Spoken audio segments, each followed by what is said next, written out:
Hello there. Welcome to A Certain Point of View. I'm your host, Michael Hoover, and this is a Star Wars podcast. Tonight, we have a fun episode for you guys, and I couldn't think of anyone better to join us for this episode than my co-host, Curry Morris. What's up, dude? Hello. Are you excited about this? Michael, I'm not sure what happened, but I lost audio when you did that. Can you not hear me anymore? Make sure it's on my end. Can you not hear me at all? Oh, man. All right. Well, hey, while Curry's getting that fixed, we do have a special guest tonight, and his name is Drew Tavares, coming from Avatar Land right here. What's up, dude? Uh-oh. I accidentally muted myself. Sorry. This is a super smooth transition. Oh, yeah. Hilarious. What's up, Drew? Nothing much. Well, awesome. Good to have you back. Drew has been on a couple of times. If you guys want to go check them out, if you haven't listened to them, we talked about Star Wars Visions, and we did a big episode where we talked about every single episode of that. And we also did an episode where, Drew, what was the other one? I'm blanking. We did another one. It was the Book of Boba Fett finale, I think. That's right. Yeah, you joined us for that one. That's right. Yeah. So Drew joined us for the Book of Boba Fett finale review, which was really fun as well. So Drew is becoming a tenured member of the the cycle of guests here on A Certain Point of View. So Drew, welcome back, man. How's it been going? Yeah. How's it been going in life lately for you? Pretty good for the most part. I just recently published my first written review of a film. That was for Everything Everywhere All at Once. Oh man, what a movie! Oh yeah, so good. Oh man, the best multiverse movie of the year so far, I might add. Absolutely, yeah. A great prequel to Multiverse of Madness. Yeah. I started writing for Viral Hair. Okay. Which Curry has actually written a review for before. Yeah, actually right. a few, I think. And yeah, I'm in the process of writing a review of season 1 for the Halo show, and then next week I'm gonna write a review for the first 2 episodes of Boba Fett, Obi-Wan. Awesome, dude. That's so cool. Yeah. Very cool. Curry, can you hear? Yes, I can hear. All right. I don't know what happened, but I'm glad you're back. StreamYard froze, Google Chrome crashed, and it was weird. Never happened before. So, yeah. Dude, crazy. I'm going to actually turn this on. This is the smoothest podcast we've ever had by far. Absolutely. Curry, how's it going, dude? It's going great, man. It's been a little bit of a scrambled week, but it's been a good week. We've gotten some good news in our family, and I've been looking forward to talking about this all week, too. So. Oh, yeah? Yeah. Is this something you can talk about on the podcast? Oh, I'm sorry. I see what you're saying now. I thought you meant you got news with your family you've been wanting to share with me as your friend, but it's different than that. Okay, I see what you're saying. I already told you. My wife got a new job. So. Yeah. You did tell me that. Yeah. But yeah, dude, I have eagerly awaited the day that we get to talk about Revenge of the Sith together, because I know it's your favorite, and I honestly might just sit back and relax and let you take it for a while tonight. I got my notes ready. I know you do. You got most of your notes up here, though. Just before we go into a couple of things real quick, I do want to say hello to H2. He says, "It's me, you're self-conscious." Hello, self-conscious. How are you? Good to see you, H2. Really great to have you in there again. I know y'all are never gonna let me live that down. Is that the guy you had banned for like forever? Yeah, shut up. Shut up, Curry. H2 says, "I'm watching Revenge of the Sith tonight because I missed yesterday." Aha. Very nice. Very nice. Well, maybe we can just provide commentary on top of the the video for you tonight. Yeah, let's make our own Star Wars film commentaries. I'm sure that would go well with Disney. Oh yeah. Let's just stream it live now. Won't be that'll be fine. Yeah. We can dub all the dialogue. All right, which characters are we picking? Oh, I am. Oh man, never mind. That's the last movie. I was gonna say I'm clearly Dexter Jetster, but he's not in this movie, unfortunately. Oh yeah. True. Guys, if you're joining us in the chat, thank you so much. We are glad you're here. feel free to share it wherever you would like so more people come and join. We want to have as many people discussing this awesome movie as we can tonight. So, and if you are listening back to the audio recording, thank you so much. I would like to ask you to leave a rating and a review, and make sure you subscribe. All of those things really help us out a lot. And I'm actually going to double beg you, leave a review. That'd be amazing. Thank you so much. And then also make sure you go follow us on all of our social networks. Those are down in the description below in the podcast feed later. And yeah, guys, before we get into like really the nitty gritty of this movie, I would really like to just kind of talk very broadly. What are y'all's thoughts on this movie? Drew, let's start with you. When you think of Revenge of the Sith, what comes to mind? How do you feel about it? Go. The high ground. Oh yes, this movie is the high ground. It is the high ground of the prequels, in that it's the best of the prequels. Oh yes, no questions there. But yeah, I love Revenge of the Sith. I always have. Like, I still vividly remember seeing it in the theaters. Actually, when I was a wee lad, it was just such an awesome experience because I got to see it like the first day it came out. So it's just like I have a lot of good memories with it. I've seen it probably 100 times. Although I hadn't watched it in a few years, and so today I rewatched it in preparation for the podcast. And it was like really refreshing to watch it again. It was really refreshing. It's been the same for me, dude. I haven't watched it it's probably been 2 years since I've watched it, really. Yeah, Curry. I think anyone who listens knows how you feel about this movie, but general thoughts on this movie. What are they? Yeah, so one day in 2005, Curry Morris, his life was changed by one movie, one desire, to save Padme. I'm just kidding. I don't know why I did that. It just kind of comes to me. Because it's awesome. So, it's funny. I was watching it today for homework as well. And one of the things I was experiencing while watching it, have you ever and Michael, you're going to laugh because I'm indirectly talking about like our group chat, but have you ever watched a movie that you absolutely love? It's one of your favorites, 5 stars, whatever. But you hear people scrutinize it. And so you're trying to argue with yourself while rewatching. You're like, oh, that's not true. Oh, wait. I see where they're coming from. Is it true? Yeah. Oh no, oh gosh, is this movie not as great as I thought it was? And you go through all these emotions, and then you realize you're just trying to defend something you love. So yeah, I kind of experienced that today. I didn't get to finish it, but I got into the last 30 minutes. We were joking right beforehand that everybody knows the last 30 minutes, so it's mostly okay.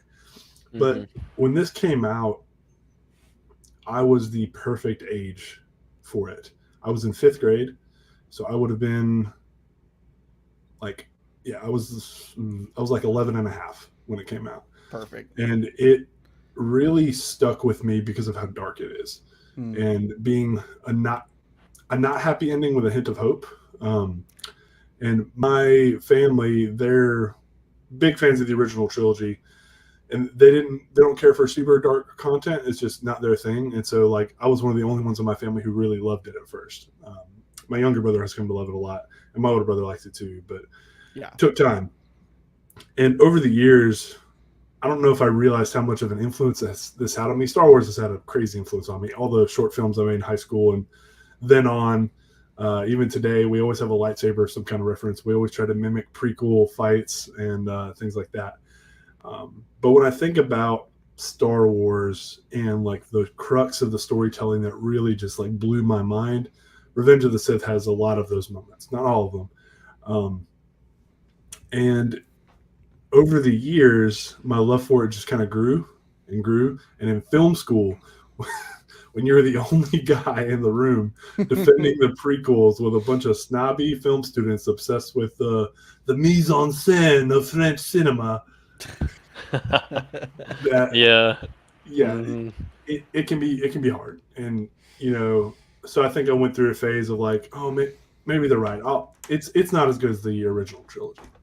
And then after coming on the podcast and meeting you guys and really thinking about my taste and how I view the best versus favorite debate, I really settled on the fact that Revenge of the Sith is my favorite, and I have a lot of reasons for that. I don't think there's a true best Star Wars movie because I've heard so many cases for all of the films. Surprisingly, Well, you're wrong. There is though. But, okay, go ahead. Yes, Michael, you don't even know.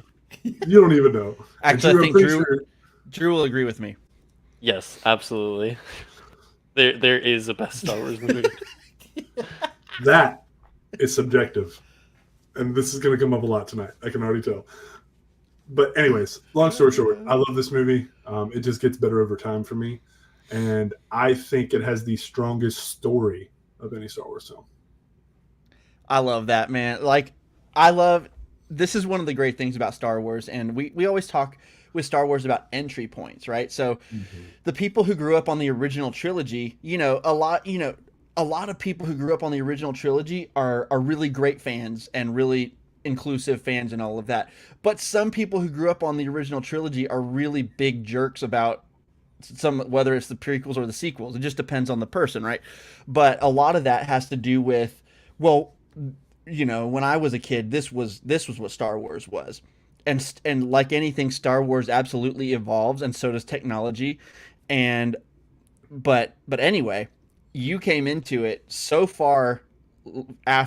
long after the original trilogy came out, and you developed a love for Star Wars so deep that it inspired you to make movies and to write reviews on movies and all of this stuff. And so I think that's just a beautiful thing. And I think the sequel trilogy, this is just a little tangent, I think the sequel trilogy is going to be that for at least a good chunk of people one day that grew up as when they were 11. They met Rey for the first time. They met Finn for the first time. They met Ben Solo for the first time and saw his redemption, and it moved them just like Anakin's redemption moved us. And it's just one of those. That is one of the things that makes Star Wars so beautiful. And unfortunately, it's the root of so much toxicity too. And so I just wanted to say that I love your story with this movie.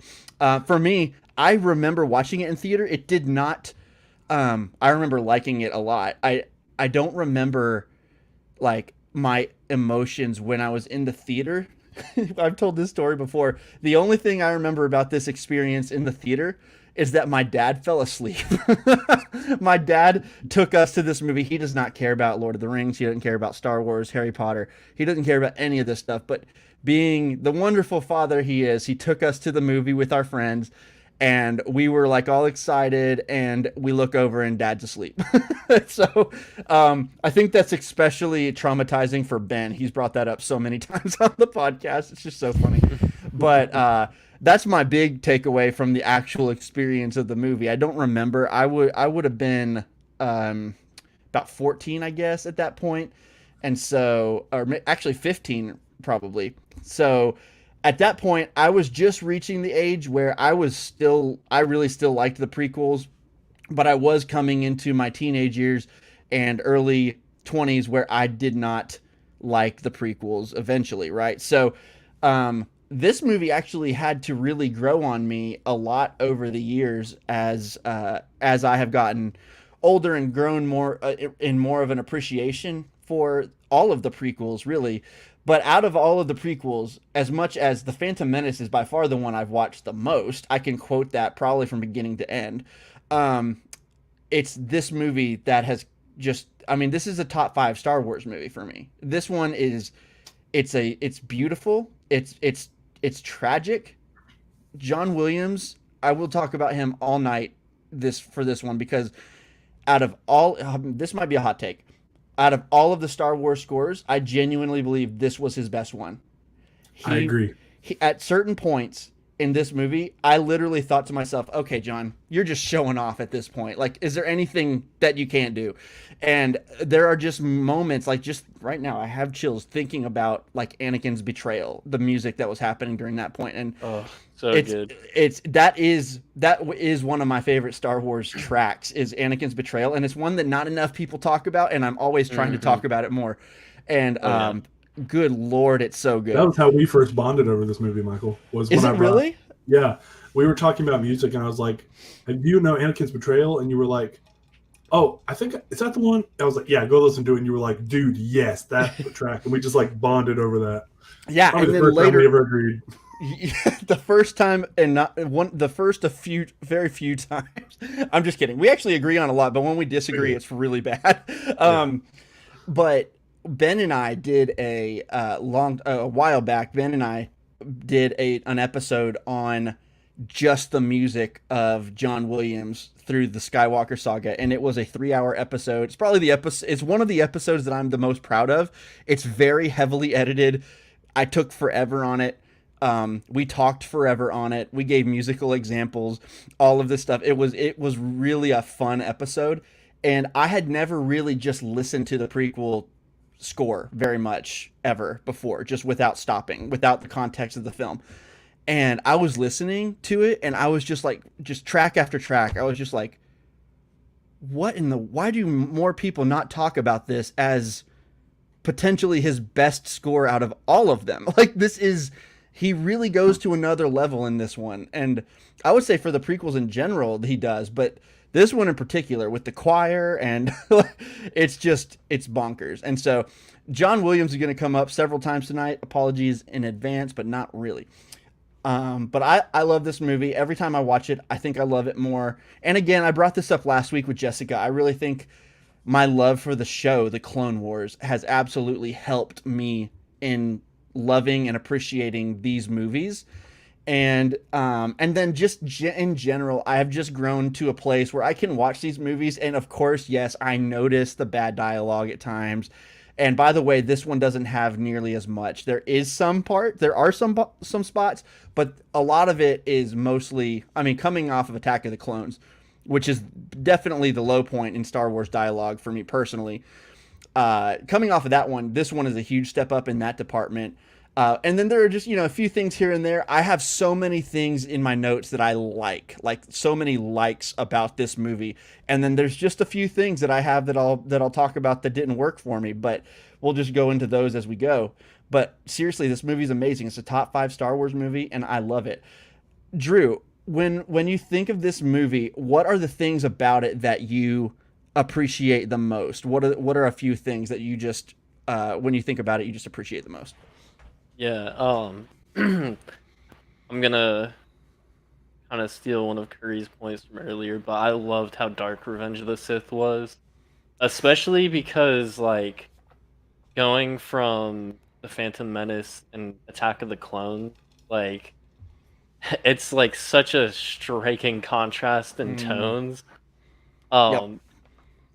And like, yeah, I don't know, the tone of Revenge of the Sith is just perfect for me because, like you were saying earlier, even though like it's very dark and depressing, there's a glimmer of hope, like, underneath all of that, which is very similar to Empire Strikes Back, which is another one of the best Star Wars films, top 5.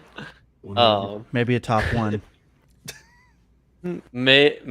I mean, for some people, but not for me. Oh, Drew, we don't agree. I thought we did. Oh, Yeah, I know. there's A New Hope. A New Hope. I knew what you. Yeah, I knew that. Yeah. Okay. Yeah. Hey, That's listen. a cop out. I'm just kidding. It was first, so it's the best. I'm just kidding. Honest to God, man, A New Hope is a perfect adventure. It's a perfect adventure movie. Also, super hot take: The Force Awakens might be my favorite too. Which I know is super similar to A New Hope in some ways, but I don't care. I love it. I love it. Dude, I have more empathy for you than Curry does. No. Honestly, I actually totally get it. Like, that's completely okay. I disagree, but that's the beauty of the subjectivity. Yeah. There is no best Star Wars film. You just gave me 2. You just gave me 2, so that just proves what I'm saying. And you picked a remake of another one, so I'm just kidding. Michael, I don't want to forget this. 2 things. One small correction from your beautiful eulogy about me earlier. Eulogy, that was the wrong word. Monologue. You're dead? This movie's so good it killed me. It broke my heart like Padme. Along with many younglings. And Padme. R.I.P. So I did. What's kind of unique about me is like my 2 through 4 on my ranking are the original trilogy. Now they flip flop sometimes, but my number one is Revenge of the Sith. So I grew up on the original trilogy first. Like I was like, I had probably seen them 100 times before the prequel trilogy came out. Yeah. So I have a unique perspective when people are like, well, nothing can compare to the originals. And I'm like, that I feel like sometimes I get where people are coming from when they say that, but I also feel like that's not engaging with the content on an appropriate level. It can be very surface level in how they mean it, right? Because when you look at the original trilogy, they have their issues too. They're protected by even more nostalgia than. Oh yeah.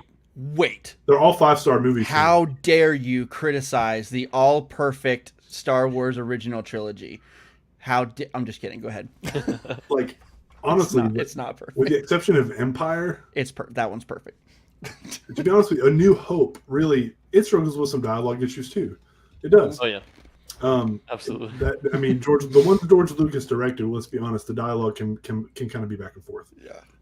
He's so great at storytelling though. I don't care, and it works for me because he's got a very like naturalistic soap opera approach to dialogue, where it's just very heavy-handed. And I'm kind of the same way when I write dialogue, so I have a soft spot for it. Second thing, Michael, when long ago, I think it may have been not long after we met, you either told me about the music episode you and Ben did, or we were talking about it, and that's when Anakin's betrayal came up. Or it was around that time. And I always mentioned a track to you that I could never remember the name of from Revenge of the Sith. And you convinced me for a long time it was Anakin's Dark Deeds, which is a great track. But that's not it. This is the most, I'm not saying it's the best, but it is one of the most unique tracks in all Star Wars, and that is Padme's Ruminations. Oh, it's so good. It doesn't even, I want to be careful how I say this. It doesn't even sound like classical Star Wars like music. Like if you heard it like just by itself and had no knowledge, I don't think anybody would be like, oh, that's from Star Wars.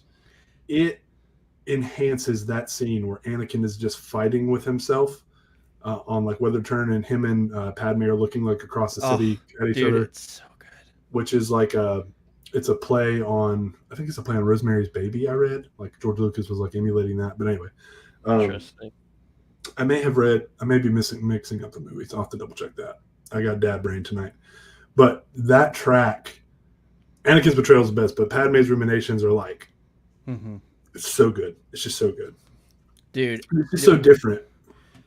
When the amount of story and the amount of emotion and the amount of just feelings in that scene without a single word being spoken, it's just acting, and good acting, by the way.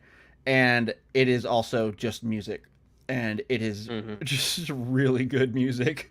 Yeah, I absolutely love. I will just gush and gush and gush about. In fact, I need to get the track list pulled up so I can remember some of these titles. But I will gush and gush about this music. Drew, I don't remember. Were there more things that you wanted to say about what your favorite things of the movie were? Yeah. Bring it. Oh, you're good, man. Good thoughts.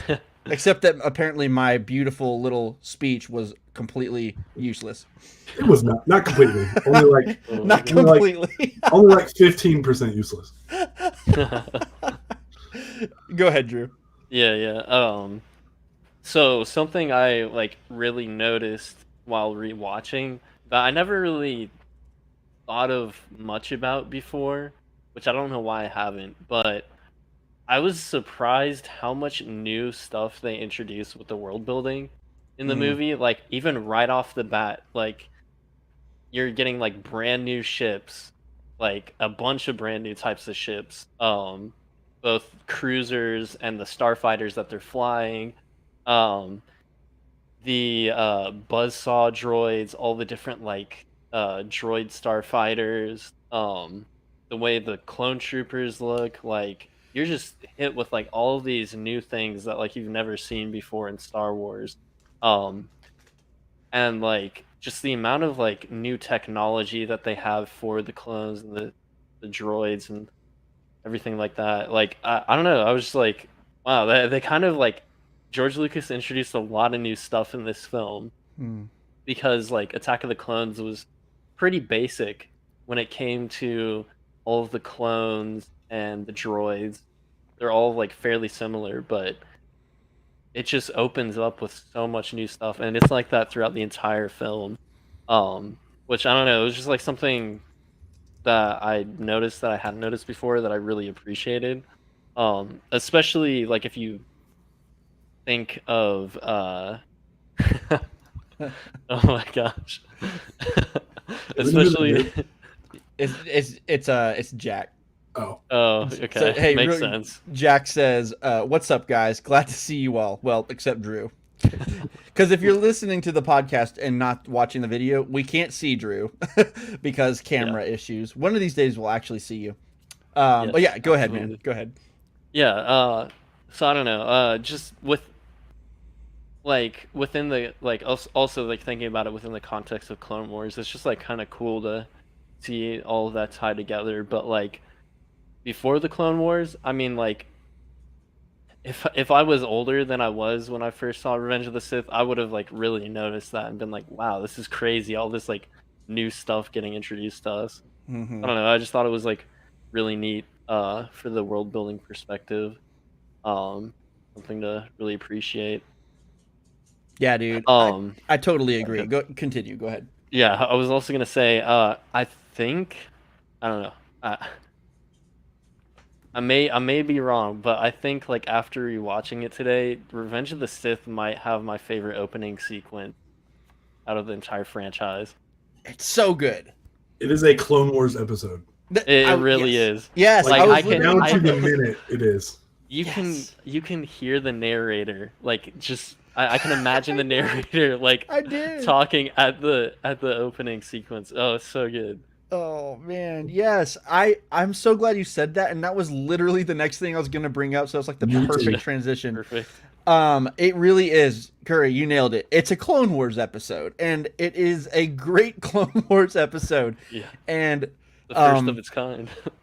George Lucas is showing off for like the first 2 minutes where you don't see anybody. We're just following Obi-Wan and Anakin's ships through this battle, and it's just like you see it's over Coruscant, and it's literally following these two ships through this battle of digital ships, and it's breathtaking. Actually, it looks absolutely incredible to this CGI day. Still like really holds up, which I was surprised. And I mean, sure, there's moments in the film where like you can tell, sure, it's dated, but like everything's super consistent, which I feel like a lot of modern films, the CGI can be super inconsistent at times. Yes. Yeah.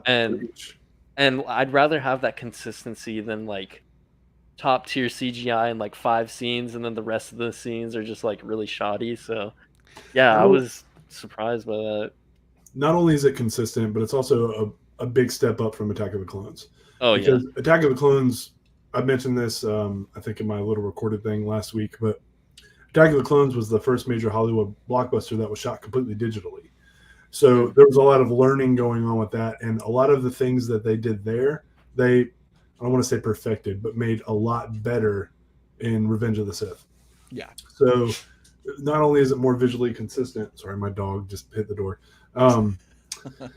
It's more visually consistent, but it just looks better, and it has aged better because of it. There's an argument to be made. Just because something is aged doesn't make it bad. Like, there are moments of CGI in this film that looked better than Doctor Strange in the Multiverse of Madness. Like, I can think of one particular shot where Wong gets hit into a car and then it transitions to a close-up, and it is one of the most jarring shots of the movie. And it stuck out to me like a sore thumb. Super random nitpick, but that's one of those things where, like Drew talked about being visually consistent, they took a lot of the visual issues with the with Attack of the Clones and said, okay, how can we make this better? And they did it. That opening scene, that opening long take is just something else. Also, they really listened. Michael, you already hit on this. They really hit on a lot of the criticisms from Attack of the Clones. The dialogue is more intelligent across the board.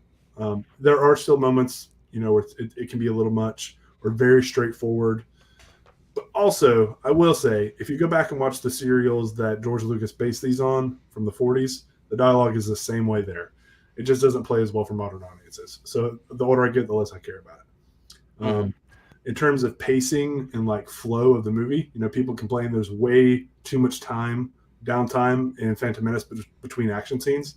People complain in Attack of the Clones, like Michael, I know one of your things with the movie is that the third act just goes on and on and on with action. That's something we talked about. In this one, it's much better structured. There's in between all the action, which there's a ton of, there's a lot of compelling, like, thematic drama going on. And within the action, there's compelling thematic drama.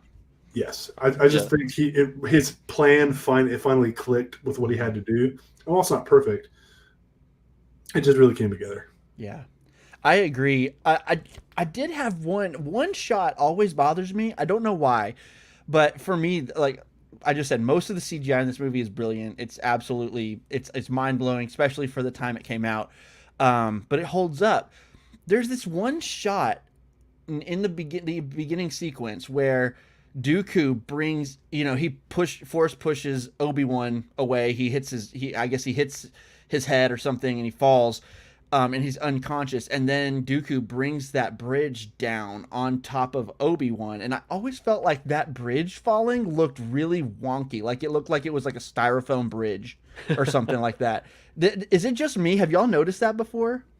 I mean, I definitely know the shot you're talking about, but it's never stuck out to me. I have a separate shot from the beginning I could talk about, but.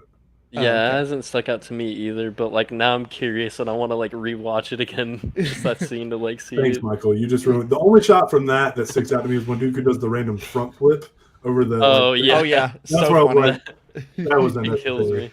Yeah, it's like you want to talk about unnecessary.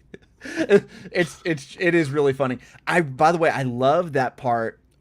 I took a note of this because it's very clearly symbolizing, but Palpatine in that room is, captured, but he's in his throne, basically. It looks just like Return of the Jedi. It looks just like that room. First time ever today. Dude, it looks just like that room. And it's really, I never noticed how similar the rooms looked, but it really does. And then to see, him pulling the strings that strongly from that, and then like even to where he's like trying to convince a Skywalker to join the dark side. It's just like very much mirroring Return of the Jedi, and I just thought that was really cool, and it was way more deliberate than I remember it being, So I thought that was pretty cool. I'm so glad you said that, because that's something I picked up on too. I was like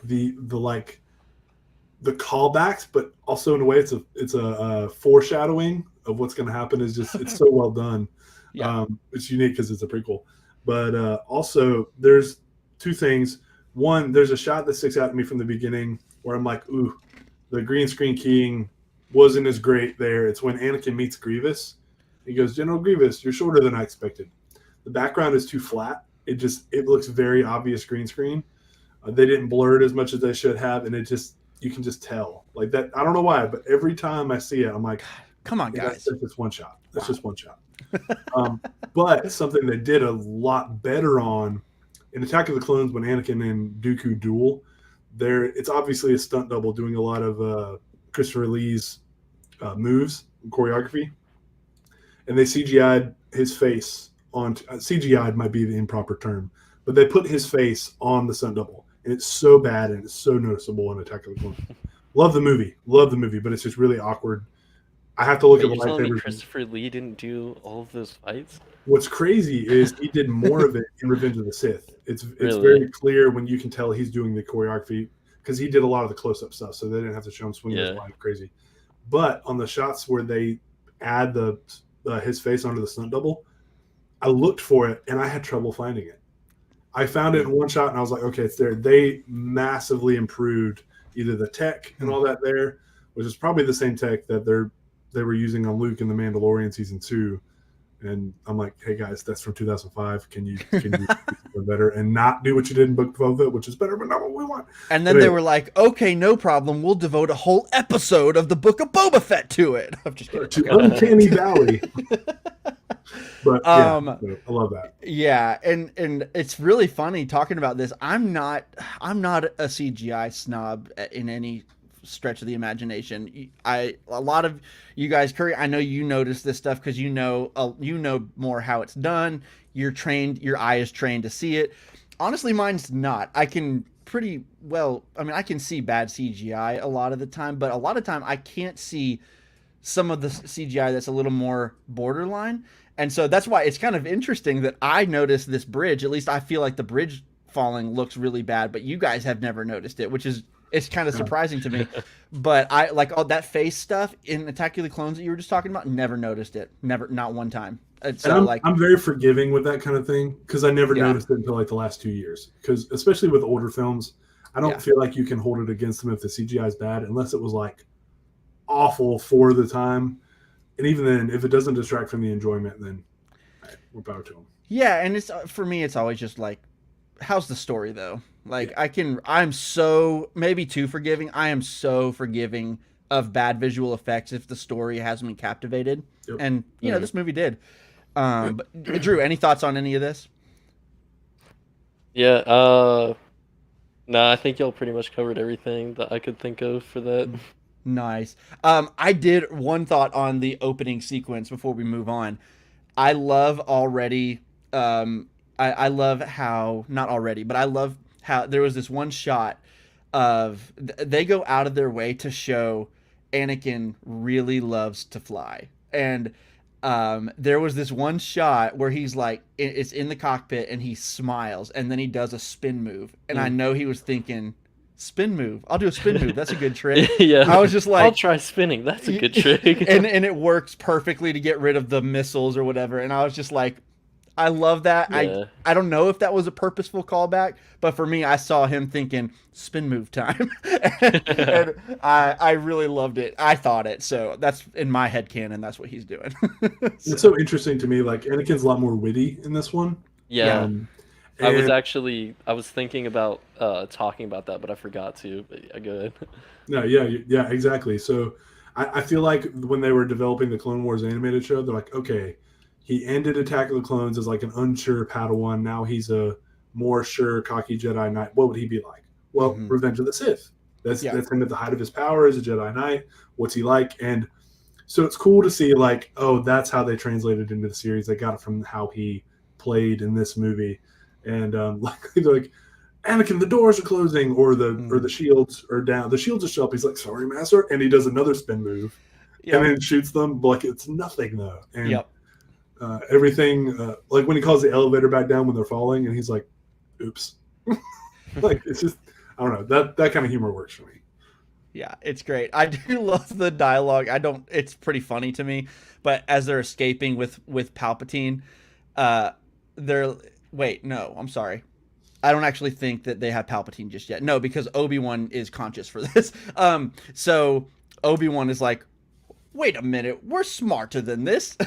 Oh, yeah. I always laugh so hard at that line because it's just so silly, but it's also, it's fine. I see what they're doing, but it's pretty funny. And I love how Anakin's like, I say we have patience. And Obi-Wan's I say like, patience.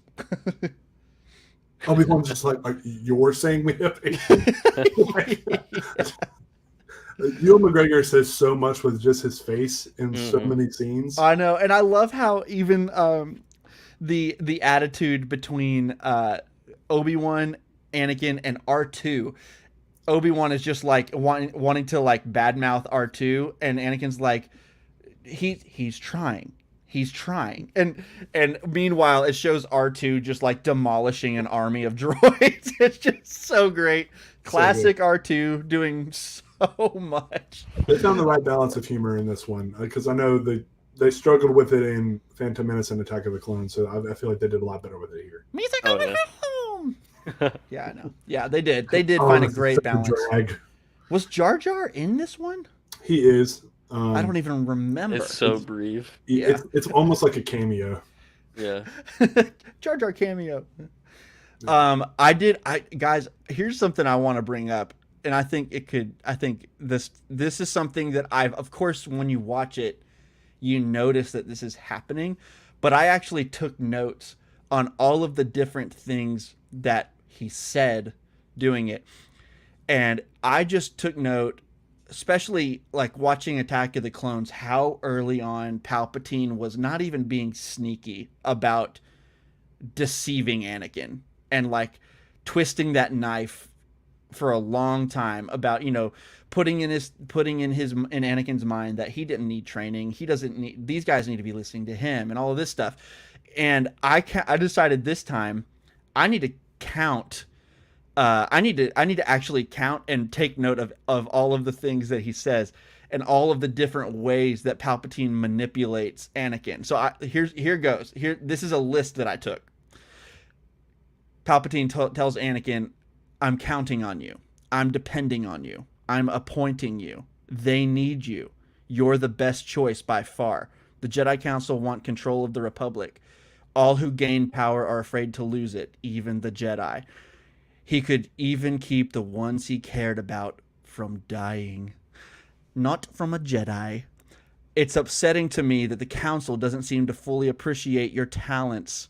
Don't you wonder why they won't make you a Jedi Master? They don't trust you. They know your power will be too strong to control. Only through me can you achieve a power greater than any Jedi. Learn to know the dark side of the Force, and you will be able to save your wife from certain death. You're fulfilling your destiny, Anakin. Only then will you be strong enough to save Padme. And at some point, I just stopped taking notes.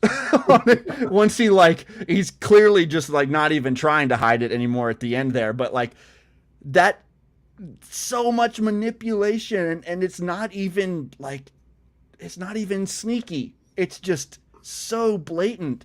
And there's another big one too, where in the Padme, that song we talked about, where they're sitting across the city, Anakin either has a thought or remembers something Palpatine said, or Palpatine reaches out through the Force and he says, "If the Jedi kill me, you lose any hope in saving Padme." Essentially, is what he says, and it's holy cow!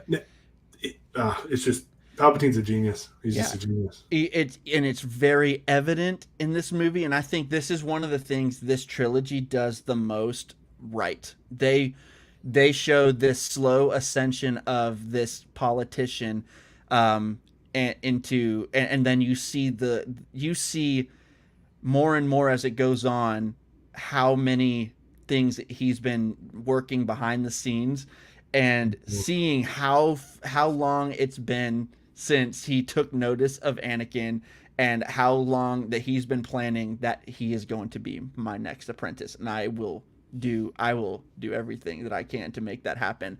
And he's just, that scene at the opera is just that is a top 10 Star Wars scene potentially. I actually had that in my notes too. It's so good. It is one of the best, just in terms of performance, dialogue, lore, it does so much in music. The throat singing. Yeah. Hey,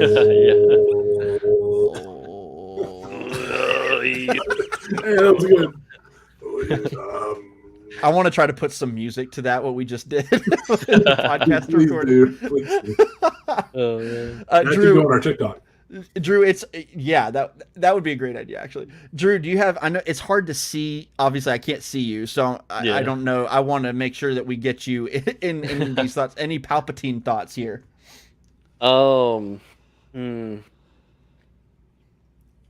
guess you guys covered a lot of Palpatine, so I'll just have to say, this definitely has my favorite Palpatine dialogue. Specifically, have you ever heard the tragedy of Darth Plagueis the Wise?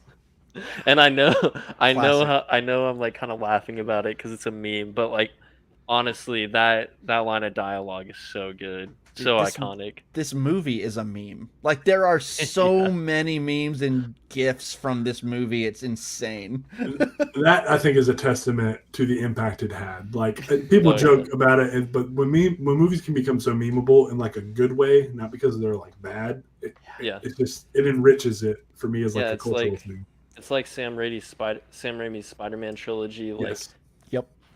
Everybody loves it, but they still meme the crap out of it.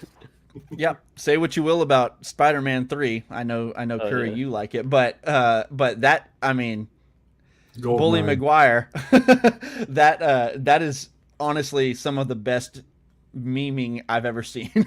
So I'm so thankful for that movie, if nothing else for that. But Curry, it looks like you want to say something. I You probably do. want to defend that movie. No, I'm just gonna not even go there. We've had that discussion too many times. But there's so many ethically questionable, morally questionable things going on in Revenge of the Sith. Yeah. Like Anakin is torn between two worlds constantly. He's trying to do the right thing with the Jedi. Palpatine tells him to kill Dooku, and he says Yep. it's not the Jedi way, and he says he's too dangerous to be left alive. Which, interesting enough, when Anakin is also trying to do the right thing later by saving Palpatine, so the Jedi aren't trying to overthrow the Senate, what does Mace Windu say? He's too dangerous to be left alive. Hmm. And Anakin in that moment sees the hypocrisy of the Jedi, and saving Palpatine is actually the correct thing to do in the moment, because he should be tried before the Senate, so the Senate sees his corruption as a Sith Lord. But Mace takes it into his own hands. Except that he's an evil Sith Lord. Yes, but it's a tricky situation. But the Jedi committed treason before they even knew he was a Sith Lord. Yep. And that is what the older I get, the more I pick up on that, and it makes me sympathize with Anakin's fall so much easier. Because I think there's a really common complaint like Anakin's arc is rushed. Anakin falls too easily. It's not though. When you look at all the subtleties that happen in the film, he kills Dooku, and it feels off to him because he feels weird in how it was done, but he also is like, Palpatine was probably right. He is constantly torn between the Jedi and Palpatine. He is insulted in front of the entire council but not being made a master. That had never happened before. Then he's asked to spy on Palpatine and betray the Jedi Code, commit treason by his closest friend in the Order. And he's questioning the whole time. And then, of course, he has the visions with Padme and his loyalty to her. And after his biggest victory, arguably, when he goes off with the politicians, not that it's ruined by the news that she's pregnant, but it's like, oh no, I can't even enjoy this because the Jedi won't let me have attachment. He goes to Yoda for help after the dream, and Yoda tells him to let it all go and move on and don't worry about it. And Anakin is like, yeah, I'm not going to do that. You can just tell by his face. So consistently, Anakin is being torn one way or another, trying to do the right thing. He's even trying to do the right thing with his own selfish motivations and saving Palpatine, but it's much more complicated than that. It's really wild to think about that. Stopping Mace Windu from killing Palpatine is actually honoring the Jedi Code. But then Anakin realizes he is now complicit in the murder of the second highest ranking Jedi. And what do?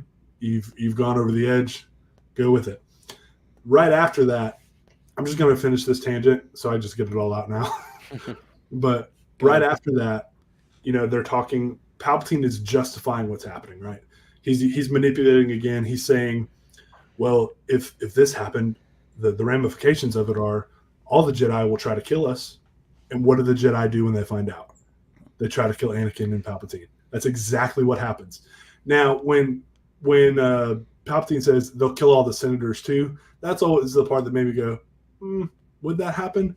But I did some Googling on some forums and stuff just to read what people said about this, because of course it's already been argued about.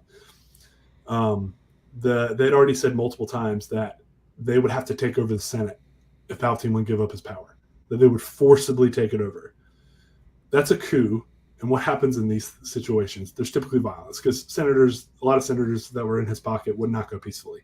So in a way, and actually the article I said, from a certain point of view, shameless plug, Palpatine's right. And Anakin replies kind of perfectly. He says, I agree. Their next move will be against the Senate. He doesn't go as far because he's still struggling. And then another complaint from that scene is like, how does Anakin go from like feeling these things and wanting to save Padme and stop Mace from killing the Sith Lord so they have proof, to killing children not long after? Because he threw himself into the deep end. All he could be focused on, and if you read the book, it helps, but you shouldn't have to read the book to help with the movie. He threw himself into this. He saw it as a point of no return. And what does Palpatine say to him? If you want to be strong enough in the dark side to save Padme, killing all the Jedi, and I'm paraphrasing, killing all the Jedi, throwing yourself into the deep end of the dark side will get you the power you need. And continuing to twist that knife. Yeah. Mm-hmm. Not only is that giving him the potential he needs to access the power that he wants to save Padme, but we also know from earlier that he wants more. He doesn't just want to save Padme, he wants more power. Right. And Anakin has been power hungry throughout it all because to overcome stuff that he could never control. And that, when he says, I want more and I know I shouldn't, that's when it's like, oh, okay. It's beyond just saving his mother, saving Padme. It's about power. It's about entitlement. It's about, I'm the chosen one, and dang it, I want enough power to do things my way because I'm tired of being told what to do. Awesome. I love you. Drew, were you saying something? Oh, no. I'm good. Okay. I thought you were. I love listening to you talk about that because, number one, it sounds like you sound like me defending The Last Jedi.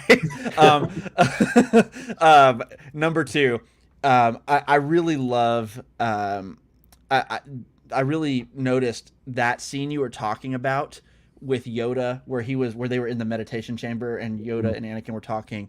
That dialogue really stood out to me because, there's always this question in Star Wars, like, well, the Jedi the Jedi are really trying. I believe the Jedi are trying to do good. Yeah. And at some point they lost who they are. And at some point they went to the point of almost no return and they became something they were never meant to be. But I believe that their intention was always to do good and to be defenders of the peace. And instead they became soldiers, like Mace Windu said that they're not soldiers. But there's always been this weird thing with the Jedi and attachment, and like how in this scene Yoda's talking about attachment, and I hate everything he says, but then at the end of the day he's right about like him. Anakin giving into his attachment is what ultimately leads to all of that stuff happening to Padme anyway. Mm-hmm. He was being deceived. Mm-hmm. And so like the Jedi it may seem dogmatic, and honestly I hate it. Like I don't know that it's the right answer, but I think this whole thing on Star Wars Twitter everyone's like, the Jedi are evil and attachment is always like, it seems like people are always just all in on the Jedi and attachment should be hand in hand. And I think there's somewhere in the middle that I still don't really fully know where I stand on it, because they were absolutely right. They were absolutely right. But on the flip side, it was Luke's attachment to his father that saved and redeemed him. Unfortunately, it was after the deaths of many millions of people because of Darth Vader. So like it's one of those things where it's like there are instances in Star Wars where the Jedi are right. There are instances in Star Wars where the Jedi are way off base. And it's really one of those things where I'm curious to see the development of the Jedi Order going forward with Rey and with whoever way down the line. I'm interested to see that because it is not a simple thing. Attachment to people within the Jedi Order is not just, yeah, you should totally, it's all good. Like, it's not that at all. So that scene, I'll just read this dialogue and then I'll let Drew talk after this, just kind of respond to it. I feel like I've been talking for a long time. But, you're good. Yoda says, death is a natural part of life. Rejoice for those around you who transform into the Force. Mourn them, do not. Miss them, do not. Attachment leads to jealousy. The shadow of greed, that is. Anakin says, what must I do, Master Yoda? Yoda says, train yourself to let go of everything you fear to lose. There is truth in what Yoda is saying, but it's also like, I don't believe that we should not mourn those we love. I don't believe that we should not miss them. But I also believe, I also think there is like, there's got to be somewhere in the middle, because this detachment is this complete detachment from attachments is one of the reasons why the Jedi forgot who they were to begin with, in my opinion. So I don't know, Drew, what do you think? Yeah, this topic is definitely one of my favorites with like just the Star Wars fandom, because it just shows like how the like even though it may seem the Jedi are like very black and white, like at the end of the day they're not, and there's like so many different angles to like look at all of their like practices and beliefs and stuff. And I think Revenge of the Sith handles all of that really well. Um, and yeah, like I honestly with Palpatine, with Anakin saving Palpatine, I always looked at it as an attachment to Palpatine because he was friends with him. But when Curry was bringing up how um he was intervening, like Anakin was intervening to stop Mace Windu because ultimately what Mace Windu was trying to do was against the Jedi Code. It's kind of like changed my perspective on that. So yeah, like I don't know, I love like the politics of the prequel trilogy, which a lot of people don't love, but I think it adds so much more depth to the universe of Star Wars, and especially like the Jedi. The world building is more complete with it. Like it wouldn't have worked. Yeah, man. Yeah, it adds so much to the Empire, knowing what the Empire came from. Yeah. I was kind of mind blown that when I realized as a younger person, like, oh my gosh, the Republic is the Empire. Like it didn't click until it did, and once it did, I was like, oh. And it was just one of those things where as a kid, I didn't watch it for the politics. In fact, I was bored by the politics at that point. Oh yeah. But seeing Palpatine as an evil politician pulling strings behind, kind of like Frank Underwood in House of Cards, man, it pulling the strings from the get-go and his slow, steady rise to the top, and seeing him on a giant political level, he's manipulating this giant war, and seeing him on a extremely intimate and personal level, just completely manipulating Anakin, and to the point where he believes fully that the right thing to do in this situation is kill innocent children and to hunt down and destroy the rest of the Jedi. And it's crazy the level of manipulation and how well this film does at conveying it. It really is great. And obviously we know killing the children is wrong, but also Palpatine talks about, if we don't act now, the Republic will be thrust into unending civil war. Hey, David. We're going to have him on sometime. Yeah. It'll be thrust into unending civil war. And Palpatine's right. Like, even if he wasn't a Sith Lord and they tried to remove him, there probably would have been a Republic civil war. And they'd already been decimated by wars, and Anakin wanted the war to end more than anyone so he could be with Padme. So if you haven't read the Revenge of the Sith novelization, it's one of those books that it adds stuff that the movie doesn't need, because I feel like the movie communicates everything it needs to without Clone Wars and without the book. It doesn't need anything. Yeah. I agree. Clone Wars makes it better because you see even more of Anakin's falling out with the Jedi. And oh gosh, guys, if you're into reading Star Wars books, please read the Revenge of the Sith novelization. It adds so much more. So now when I watch the movie, I think of it and I'm like, I can't use that in arguing certain things unless it comes up. By the way, I bought the A Certain Point of View book that goes along with Empire today. Nice. So I'm really excited to read that. That's going to be really cool. Sorry. This is totally off topic. Then I'll go back to what I was saying. I was out of town yesterday, and I was hanging out with my friend. He teaches some high school students, and I mentioned a co-host of Star Wars podcast, and they're like, "Oh, which one?" I was like, "A Certain Point of View," and they're like, "Seriously? We've heard of that?" And I'm like, "Really?" I was like, "That's amazing." And I showed him the Twitter, and he's like, "Yeah, this is it." Wow. What's his name? I think his name was Reed. No. It was one of his high school students. So I'd only met this kid. Like, okay. Right so then. The student, it's the student some random student that I had never met before in my life. So I'm like, that's in the back of my head, I'm like, is there another certain point of view podcast or something? But that's amazing. So hey, Curry, shout him out if he's listening. Yeah. Hey, I think your name was Reed. If it's not, I'm very sorry. There was like 40 high school students there. But maybe you shouldn't do this. I can edit that out if you want. Yeah, edit this in. Okay. But I don't remember exactly what I was talking about, but I wanted to hit on the fact novelization. The novelization.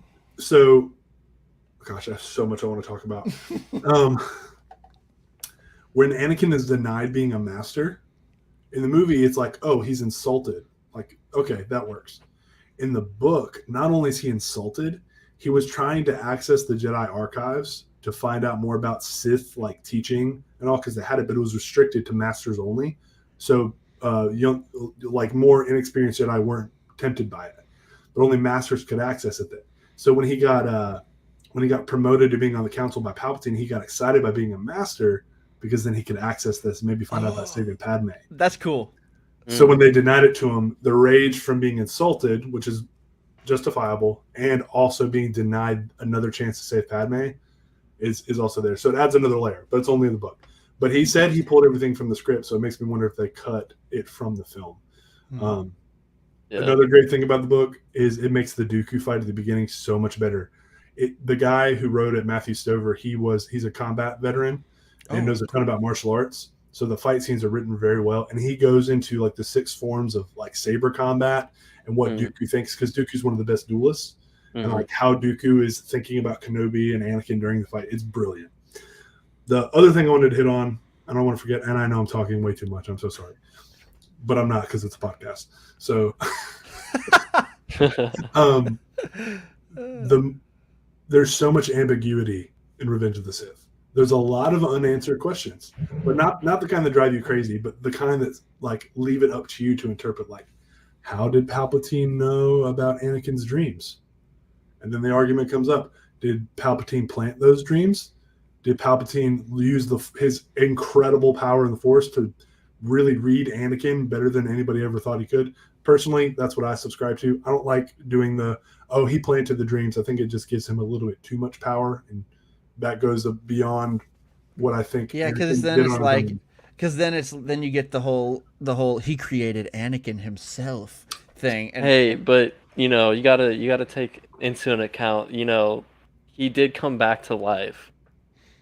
That's true. So it's like he can probably do anything, So that was actually going to be my next point, Drew and Michael.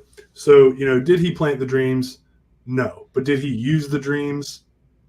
Yes, and he knew about his marriage too. Palpatine knew everything going on, even in Legends continuity. In the Legends continuity in the Darth Plagueis novel, Michael, I don't know if you know this. Probably not.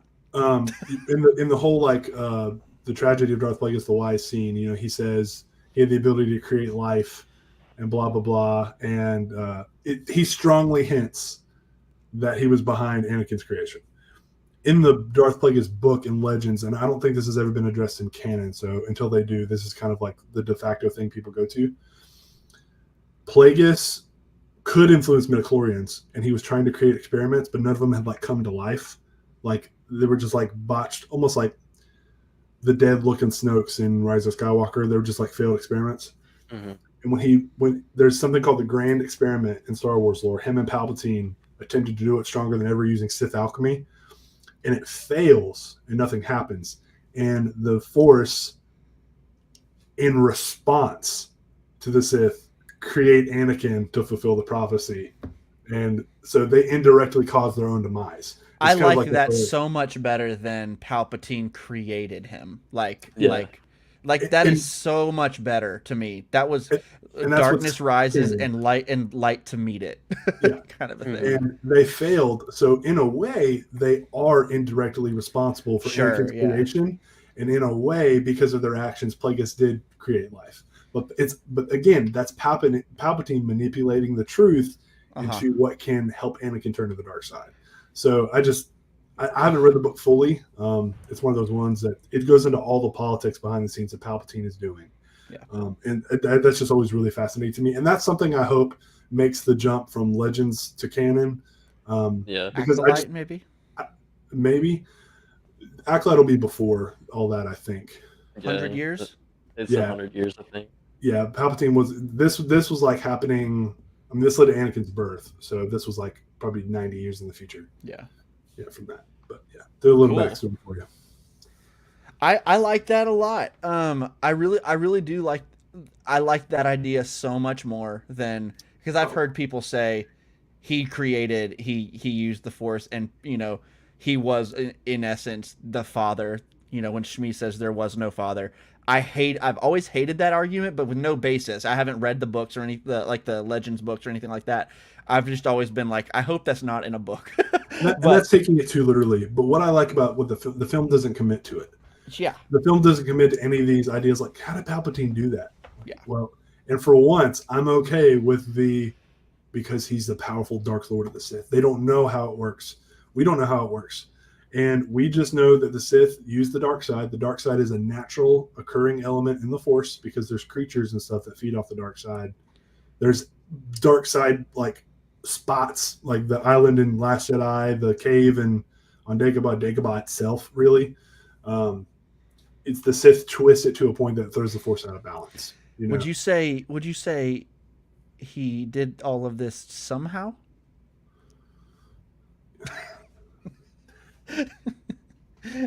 Wow, you actually got me right then. You have no idea what to say. I think the execution of it is handled more maturely in Revenge of the Sith. It's different when you see someone die and then don't explain how they came back, except with a throwaway line of dialogue from this movie, trying to use that as an excuse. And where Rise of Skywalker fails in saying like, oh, okay, he transferred his essence to a clone body, but they couldn't clone him right because they can't clone Jedi properly or Force users properly. So that's why his body's dying. He's on a machine, and then he absorbs the dyad. Like, you have to go to like 5 other pieces of material to figure that out. Like, right. Revenge of the Sith just leaves it up to your interpretation, and I think there's a difference there. Yeah, and I do like the idea that he just manipulated, that he just.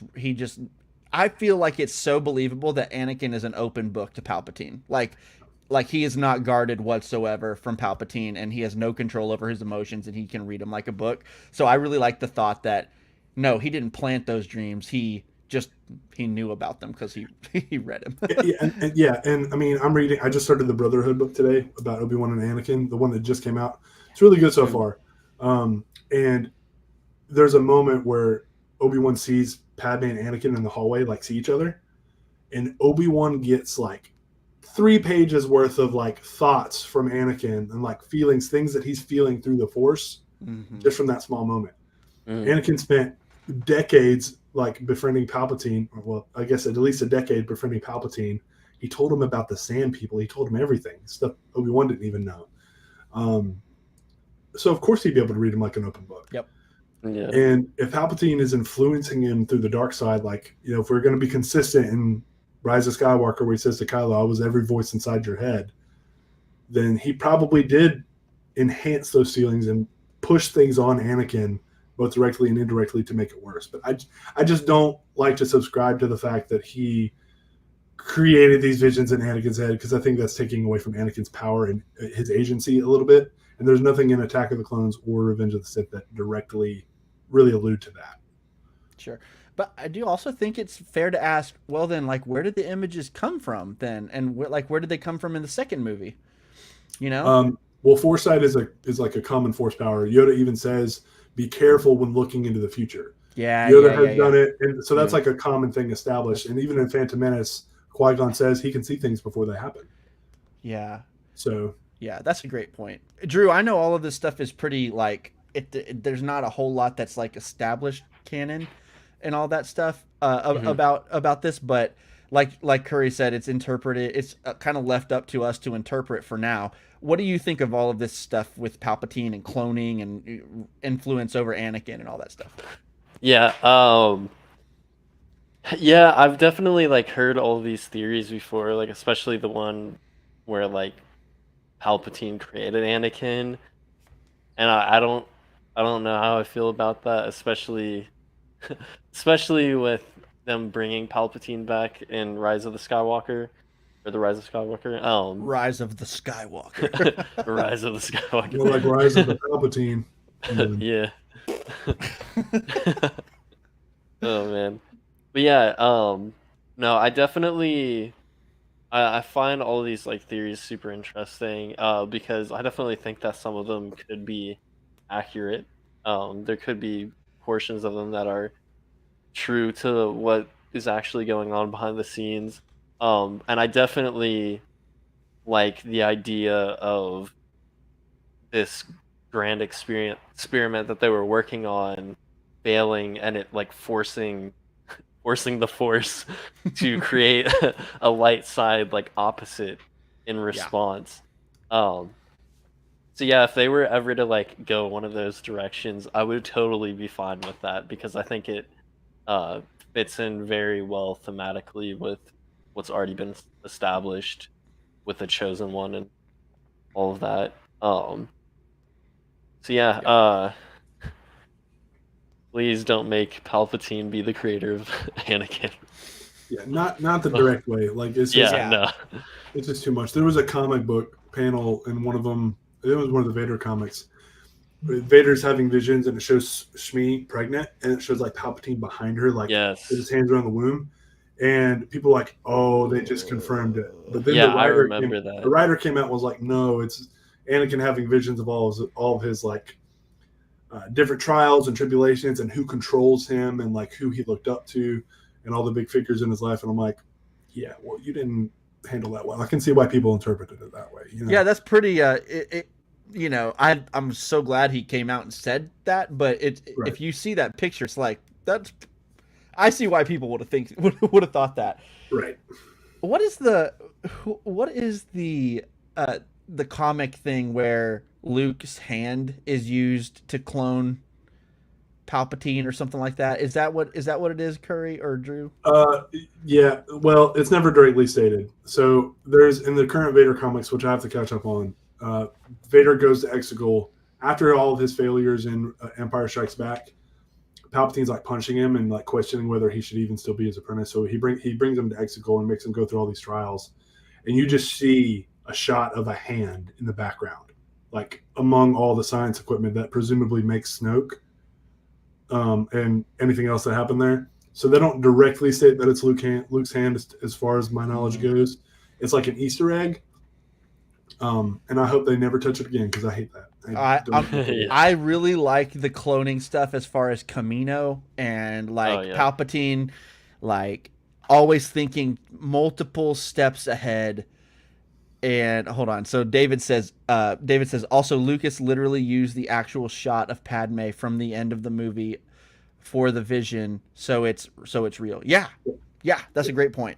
Same thing with Shmi dying, I believe. Actually, I can't remember if that's the case in that one. David, maybe you know.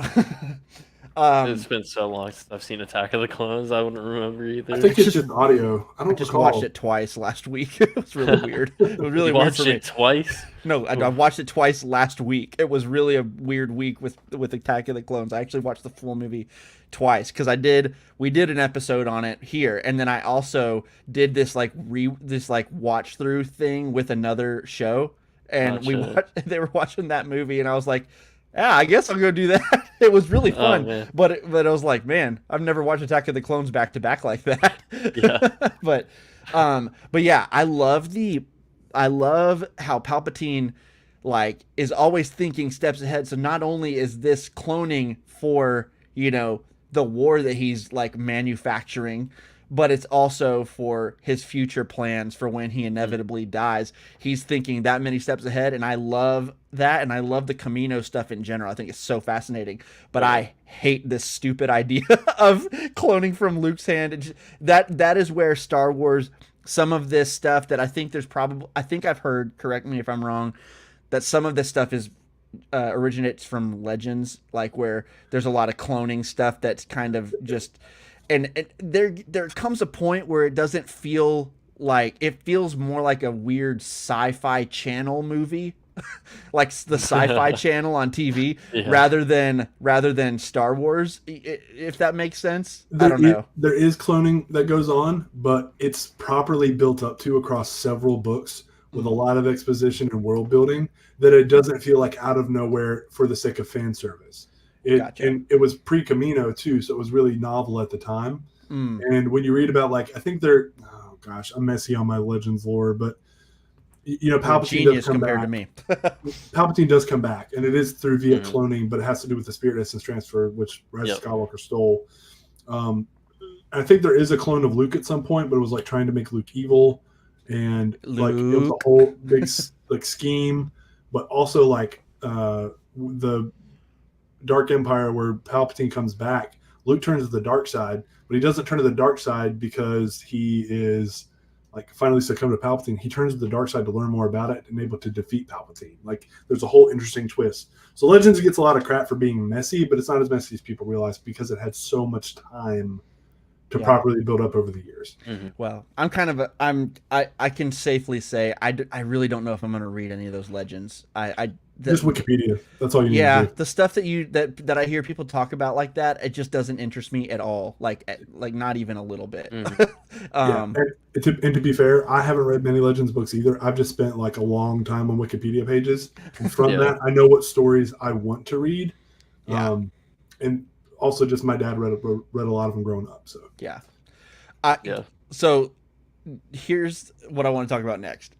I just want, while we're talking about Palpatine, I think we have to just talk for a second about Ian McDiarmid's performance in this movie. He is so good, and so, like, he has the perfect villain personality, and once he's laying it on thicker, like his face when he says ironic, like that face when he's again, another meme, but that face that he makes is just so evil, and like he's thinking, man, those were the good times where I killed my master. Like, oh my gosh. And it's in that moment, that's the context we need to be like, oh, this was his master. Unless you somehow didn't know he was the Sith Lord. Right. Some people didn't know when they saw Revenge of the Sith, so they were shocked. I figured it out by that point finally, but I didn't know in The Phantom Menace. My dad was like, hey, a wee lad.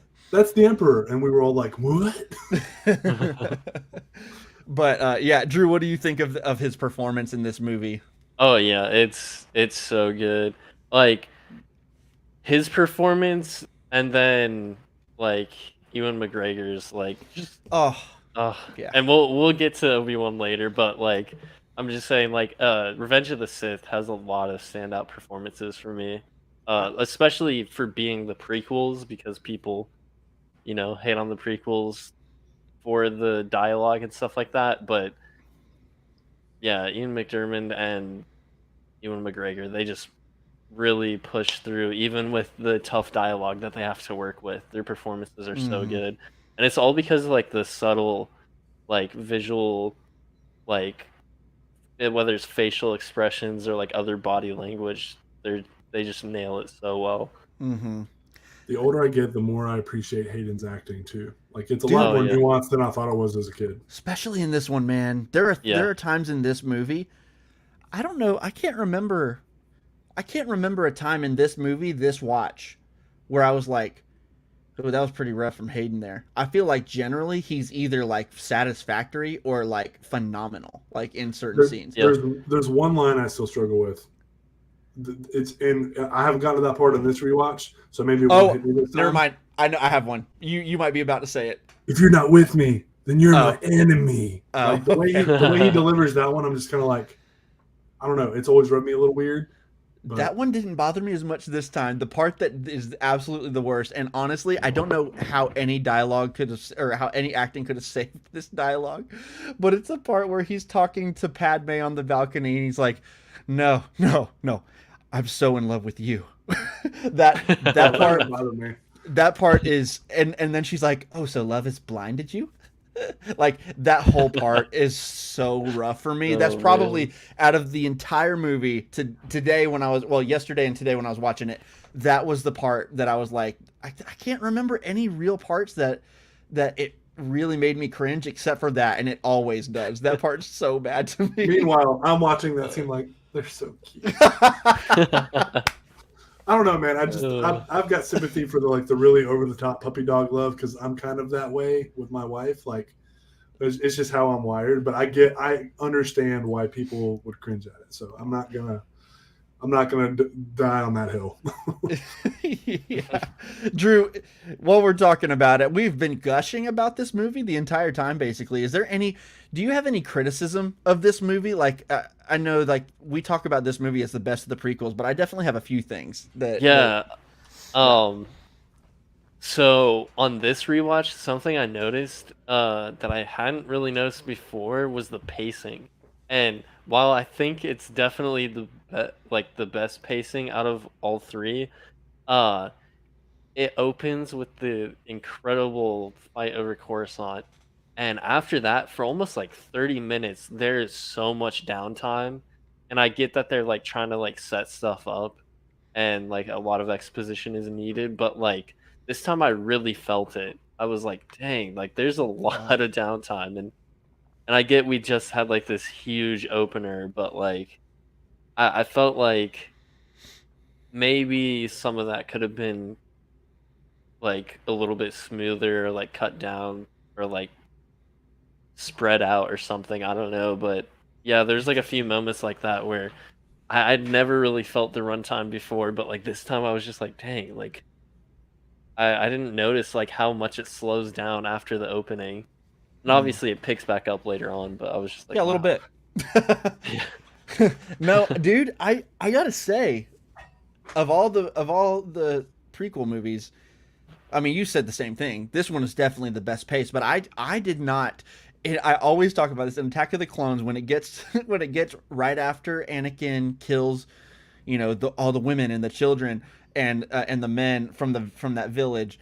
When he after that part, like that part is actually like amazing, but in a really sad and tragic way, not in like a way where I like murder, but right after that part, it's when Anakin and Padme decide they need to go to Geonosis and save Obi-Wan. And so that whole part where they're going over there and they're going through the factory, and you have C-3PO's humor, and you have and then you have this big fight in the arena for like 20 minutes, and then like it felt like 20 minutes at least. All of that actually really bores me a lot. Like there's a lot of that third act, at least like in between the second and between that starting point where I said and where the arena comes into play. Mm-hmm. All of that, I genuinely have a physical reaction where I fall asleep. Like I get sleepy during that part almost every time I watch it. And so that part, there is nothing like that in this movie to me. And in fact, in fact, I would say they really did a good job of, and I think Curry said something like this earlier. I think they do a really good job of going in between, action sequences and important dialogue sequences, and showing Anakin's struggles within himself, and then the relationship with Obi-Wan, all these conversations happening. I think there's a lot of stuff there in that middle part of the movie where it's genuinely paced well for me. So I never had a pacing thought in this movie. So Curry, proud of me? Yeah, no, that was good. And, David said, "Preach, Michael." And he also said, which I did not know this, he said, fun fact, the balcony scene that you were talking about that makes you cringe is actually a deleted scene from Attack of the Clones. So did they CGI his new hair in there? That's what I'm curious about. When would that take place in the timeline? Because they got married at the very end of the movie. Did they initially plan? Unless it was on like Naboo, like after they kiss or something, and I don't know. But there's several scenes where she's in that dress. All right, David, you're gonna have to cite your source here. Otherwise, yeah. Cite your source, or at least explain. I'm dismissing you as a writer for We Got This Covered. If not, yeah. Gosh. First of all, Michael, that is so crazy. It's funny how things just hit us differently, because the third act of Attack of the Clones is where it makes up for so much for me. That's so funny. Yeah, I love the third act of Attack of the Clones. It is just like every bit of fan service I could ever ask for done well for me. But anyway, it's kind of, I would say it's such a drag, to be honest. That's actually. Oh, David said that was a joke. Okay, thanks, David. Do better sarcasm in your typing. David, I should know your sarcasm by now, but you were very convincing. He said that was so funny. As far as criticisms go, I actually do have some. What? There's a couple things, and some of this isn't Revenge of the Sith's fault. Some of this is later content's fault. For example, really quickly, how long do you think Revenge of the Sith takes place over? Like how many days or weeks? It's at least a few days because we see nighttime several times, right? Yeah. It's kind of hard to say. It feels very quick. Right. It feels very quick. So there's arguments. Some people say it's 4 days. Some people say it's 10 days. Some people say it's 3 weeks. Like there's no like definitive thing until Siege of Mandalore. And Siege of Mandalore seems to happen like really fast, but it's supposed to line up perfectly with Revenge of the Sith. So sometimes I'm like, the timeline messes with my head when I'm watching it now. But that's not really this movie's fault. Another piece of canon, the OG Clone Wars, when it was like the canon thing between the films, it explained why Grievous was like damaged and not like as good of a fighter in it. Yeah. Because basically dude crushed his lungs or whatever, which is why he's coughing. In the new canon, the Kenobi versus Grievous moment is a little anticlimactic for me. I feel like their duel is so short. I love the chase scene that happens afterwards and like when they have their little fist fight. That's all great. And it's so fun when it's happening too. Yeah. And actually, I believe I read Spielberg actually assisted on that whole sequence. Oh, cool. George Lucas brought him in and he like assisted on that whole thing. Go double check on that, but I'm pretty sure I've heard that Steven Spielberg came in and helped certain. Yeah, that's one of them. But the actual like lightsaber, like one, the Grievous says, "I've been trained in your Jedi arts by Count Dooku," and I'm like, okay, now with Clone Wars, Obi-Wan and Grievous have dueled like 20 times. Like he knows you've been trained in the Jedi arts, and that helps me understand. Like, oh, he knows how to fight Grievous. He can defeat him pretty easily, especially if he's wounded, kind of thing. Because the kidnapping still happened, so Mace crushing his lungs still could have happened, or a version of it. But him saying that, you had to do some mental gymnastics for that to fit with Clone Wars. That's not the movie's fault. That's kind of Clone Wars' fault, and them kind of retconning. It's not a huge deal, but it's just one of those little annoyances. But I do wish I thought Dave Filoni was perfect. No, Dave Filoni loves the retcon stuff, and it drives me nuts. But he was retconning canon content at the time with Clone Wars. It was nuts. But anyway, I just wish that lightsaber fight had been a little bit more. And there are so many lightsaber fights in this movie. Not all of them are as well done as others. Like, I really enjoy the Palpatine versus all the Jedi fight. And with Windu, I do have criticisms of it. I think people arguably are okay in saying like, yeah, he kills the first two Jedi like way too easily. They just stand there. Yeah. There's other canon stuff that's like, you could theoretically say like, yeah, that scream he did that's like super unnatural sounding, confused them, caught them off guard. I'm fine with that. I can ignore it, but I totally get why people are upset by it. That part's bad for me. the actual filming of it, Ian McDiarmid, he struggled with the choreography of the action scene, so they shot a lot of it in close up, and they shot like 3 or 4 different versions of this fight, and they ended up reshooting it at the end and doing a whole new version of it. I read about this last time I watched it. And I wish they hadn't done the CGI of Palpatine flipping off the chairs and stuff, because when Mace and him are just standing there and they're like both guarding and they do like quick strikes, like they're trying to test each other, and then they go by the window, it's great. But it's just they fumble themselves through it a little bit more because it's very obvious they had to use stun doubles, they had to use close-ups to make it look better. Palpatine's crazy faces don't bother me. That's nothing new. But I get that criticism, and I do share in they probably could have executed those Jedi dying at the beginning better, like make it very apparent that scream was supposed to be some kind of Sith technique or something along those lines, because that is the more plausible explanation. Otherwise, you have to do I always took that part with the weird scream sound I never took that as Palpatine doing that. I always took that as just like almost a music thing. You know what I mean? Like, to be told, I don't know what was intended. I will say that there is like board games and stuff that reference that as an ability, and like in Star Wars Battlefront, the one from 2015, that's an ability you can use as Palpatine, and when he does it, it does this weird like force effect to the screen and people around you. So there's something there. I just don't know if that was the original intention, so I can't defend it too much. I'd bet money it wasn't. Personally, but yeah, go ahead. Sorry, continue. I also get the like, yeah, if I'm standing there about to arrest this chancellor and he suddenly whips out a lightsaber, does a 720 flip in midair and lands in front of me, and if I was a very cocky Jedi full of hubris, and not Mace Windu, because Mace Windu, the book talks about his shatter point, like what he can do and sense in the Force. Mace Windu's abilities, what enabled him to like last and beat Palpatine. So I understand like why that would catch someone off guard and they'd get stabbed to death. But then you read about that those guys were supposed to be some of the best duelists. Yeah. So I get it. I get it. Yeah.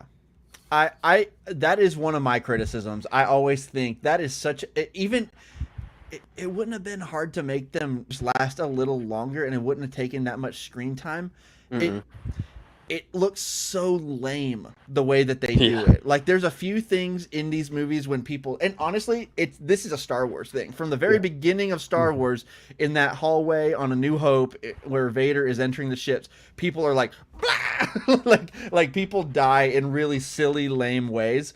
And it's just, it's almost, it feels like bad acting is what it feels like. It feels like bad acting when it's happening. And so I hate the way that they look when they die. And that sounds really weird, but I hate the way that they act when they die. And I hate that it happens so easily. That has always bothered me. And it's really kind of silly. Drew, I wanted to make sure, did you finish all of your things that you didn't, your criticisms on the movie? My bad. You're good. Yeah, I mean, like, I guess the only other one I really had was, this will kind of like play into what we're talking about. This is gonna be a hot take, all right?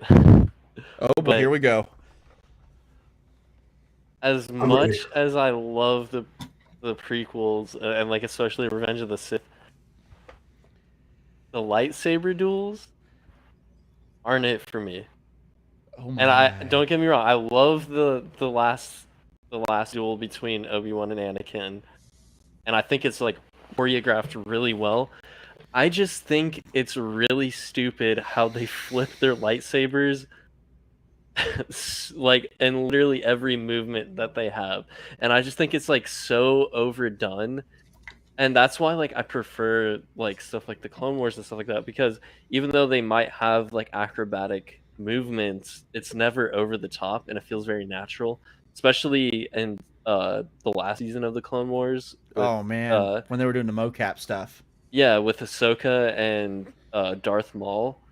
That was like perfect because it felt like the prequels where like she was like flipping her sabers around and stuff, but it just felt so perfect. And like I don't know, just like watching back like now with Revenge of the Sith, I'm like, it looks so silly at times, and I still love it because it's awesome and the music is so good. But oh man, like I don't know, it's hard to look back at it and just not want to laugh sometimes, but I still love it. Yeah, for me, I really love some of the lightsaber duels in the prequels. Obviously, the last one of this movie comes to mind with Obi-Wan versus Anakin, and then also like obviously Duel of the Fates.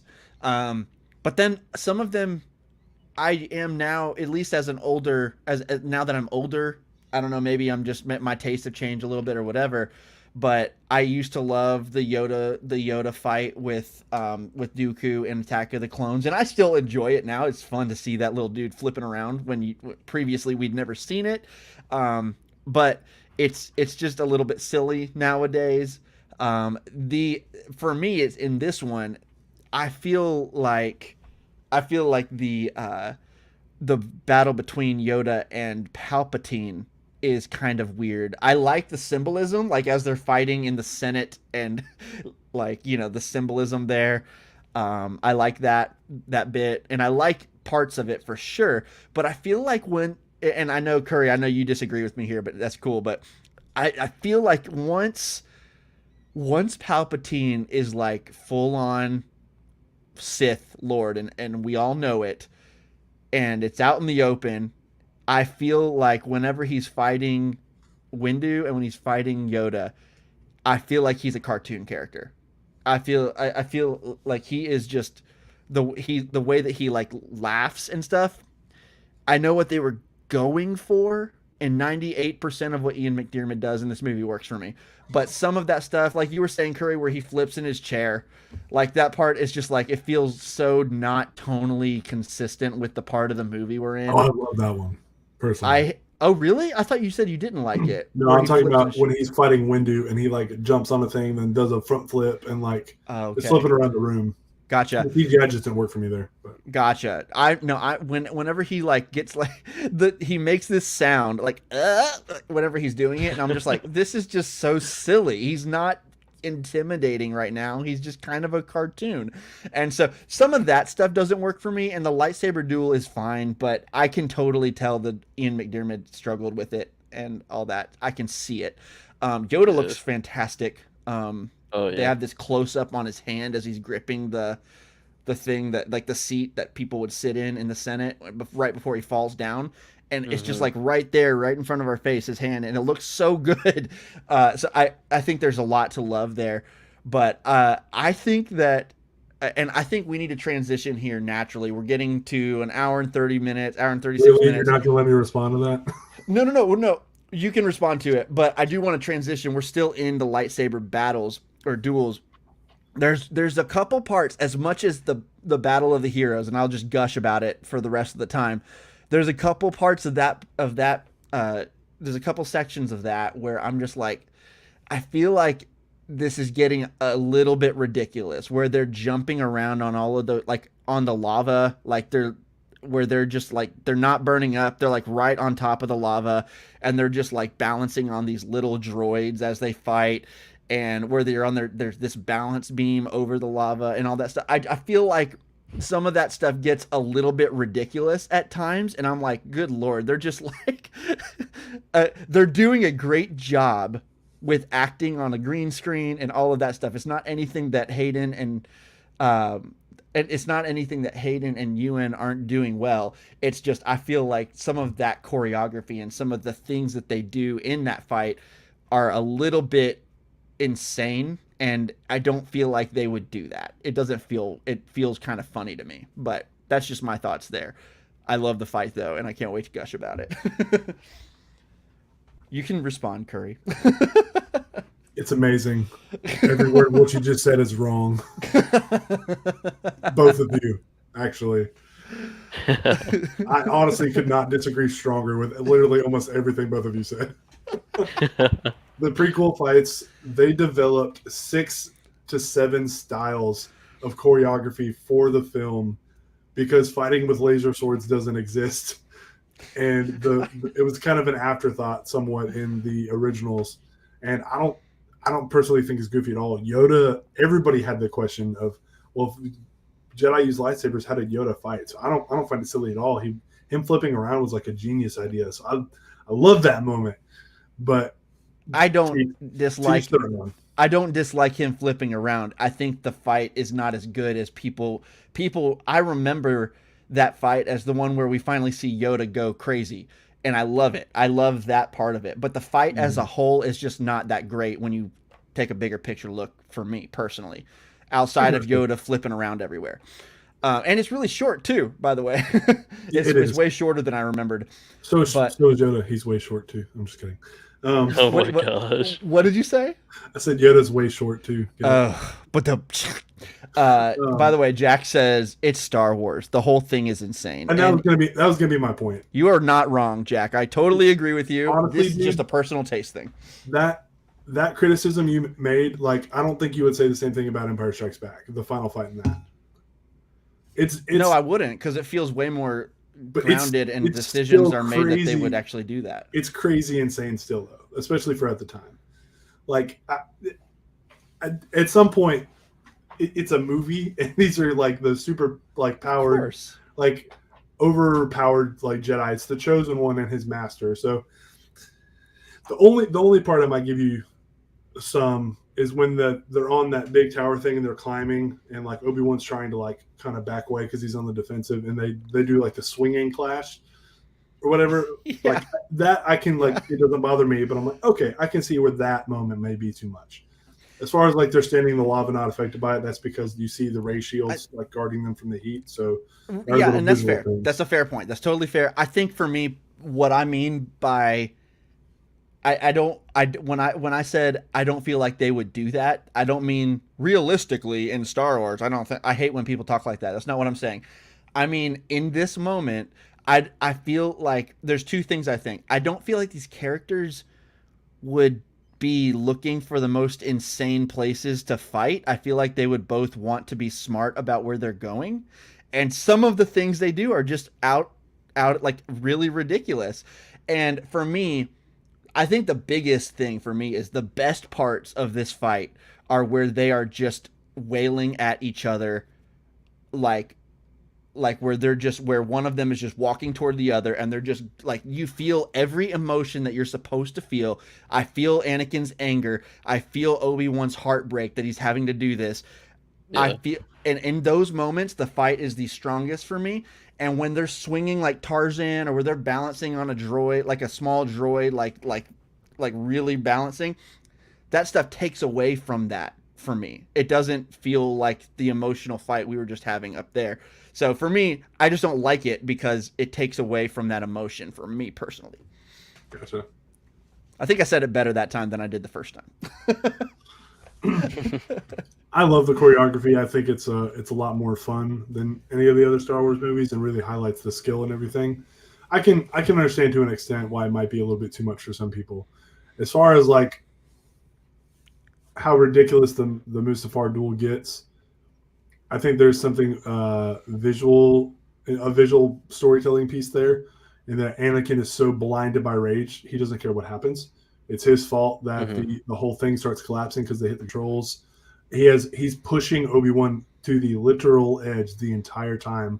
Obi-Wan's just trying to survive and get away. True. A lot of it's incidental. A lot of it's like they're reacting to the environment. And for me, there's a thematic undertone of like. That's my wife. Oh, nice. Hey. Hey, babe.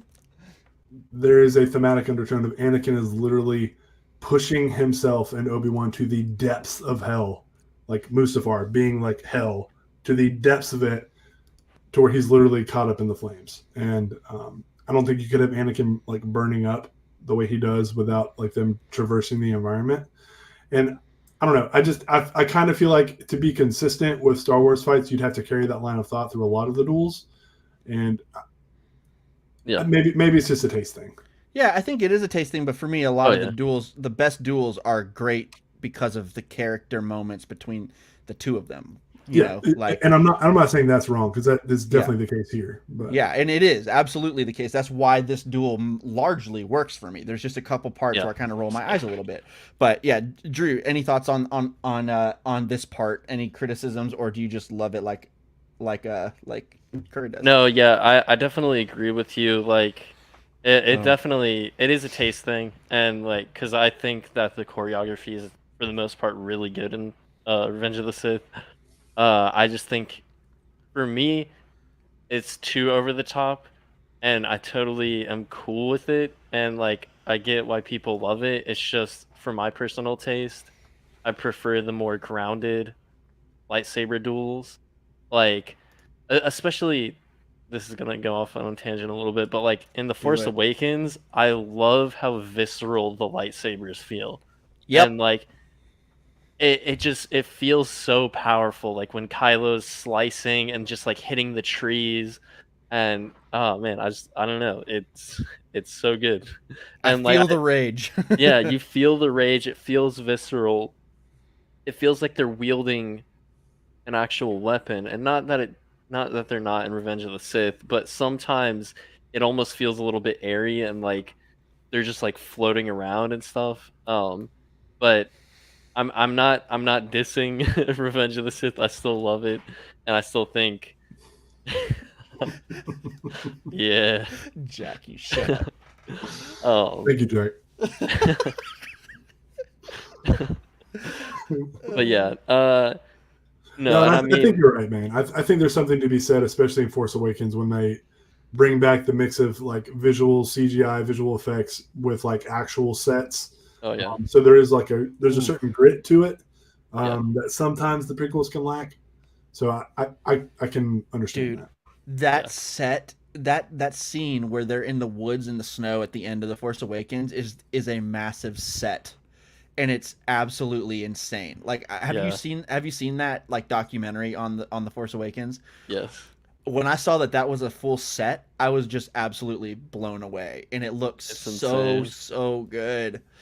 And Yeah, I think so for good. me to kind of what encapsulates like everything overall is the story being told, and Yeah. because there's so much emotion driving everything going on between Anakin and Obi-Wan, I don't care personally. Like they could have been like jumping over lava pits. Actually, I don't know. That may have been too much. But like for me, it just works because they sell everything so well, Yeah.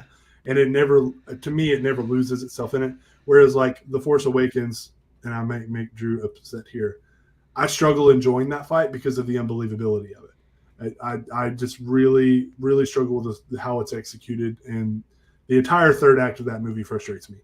But so I have trouble enjoying it. So when I'm not as vested in the story, I have trouble with it. But when I am more vested in the story, certain things don't bother me that may bother someone else. So it like you guys said, it is a taste thing. yeah. I could debate the Force Awakens fight all day because I know Oh your yeah, me argument, too. and Man. I think your argument is so wrong it's ridiculous. So Yeah, we'll do that same. another day. I think you guys are blinded by Absolutely. nostalgia with that No, one. no, So it's literally on screen. It's things that you see on screen. We'll talk about it sometime. I just don't think it's enough. Yeah, if y'all are ever talking about the Force Awakens again, get me on that episode. We will. I promise you, we will do that. I know, and I know the argument, and I'm not saying it's wrong. I just don't think it's as effective as people say it is. It honestly, dude, I think part of it too is that you just don't love that full movie because some of the things that you say about Revenge of the Sith, you explain things that are so not really there. They're there for you to pick up without being clear. It's there for you to interpret, and it's there for you to you believe that George Lucas is saying this with this moment. And I think that there are so many moments in The Force Awakens and in The Last Jedi in particular that Rian Johnson and JJ are doing for us visually and literally on the screen that some of that stuff. Here I am. I'm debating, but like there are just so many things where I just hear you saying these things about Revenge of the Sith, where you are totally willing to accept not him like the breadcrumbs not just being laid out in front of us for us to follow and like completely, but then in this movie where it's completely laid out totally believably, it's not enough for you. And so like it is not believable at all that Rey it becomes that powerful by the end of the movie. It's just not. It's honestly a borderline on like no insanity. don't say it. It's insanity. Like it makes absolutely no sense, and there's no story reason given for it. My The blood's only boiling. story reason given is that Kylo is weaker because of what happened to him and him being torn apart from killing his dad. That is enough reason right there. No, it's not. That is No, it's enough reason right there.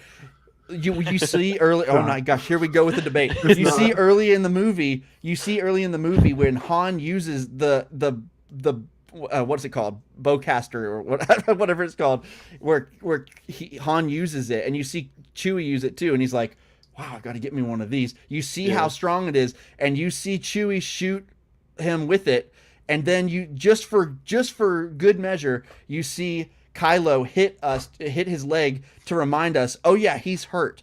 That's why she's beating him. She does not have to be all powerful Jedi at the end of this movie. Finn loses, and Finn was a trained military like stormtrooper. Finn at this point we didn't know that Finn was force sensitive. Rey gets powerful because the plot demands it. That's why it happens. Oh god.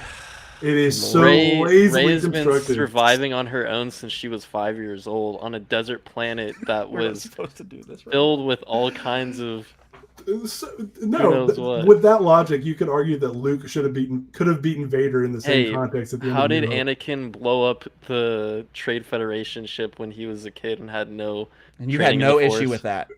Luke blew up the I Death did Star not with say I no had no training in the issue with Force. that. Yeah, you did. No, I was I on with said it's completely ridiculous, but it doesn't bother me as much as it does other people. Right. It doesn't bother you. But I said it was ridiculous.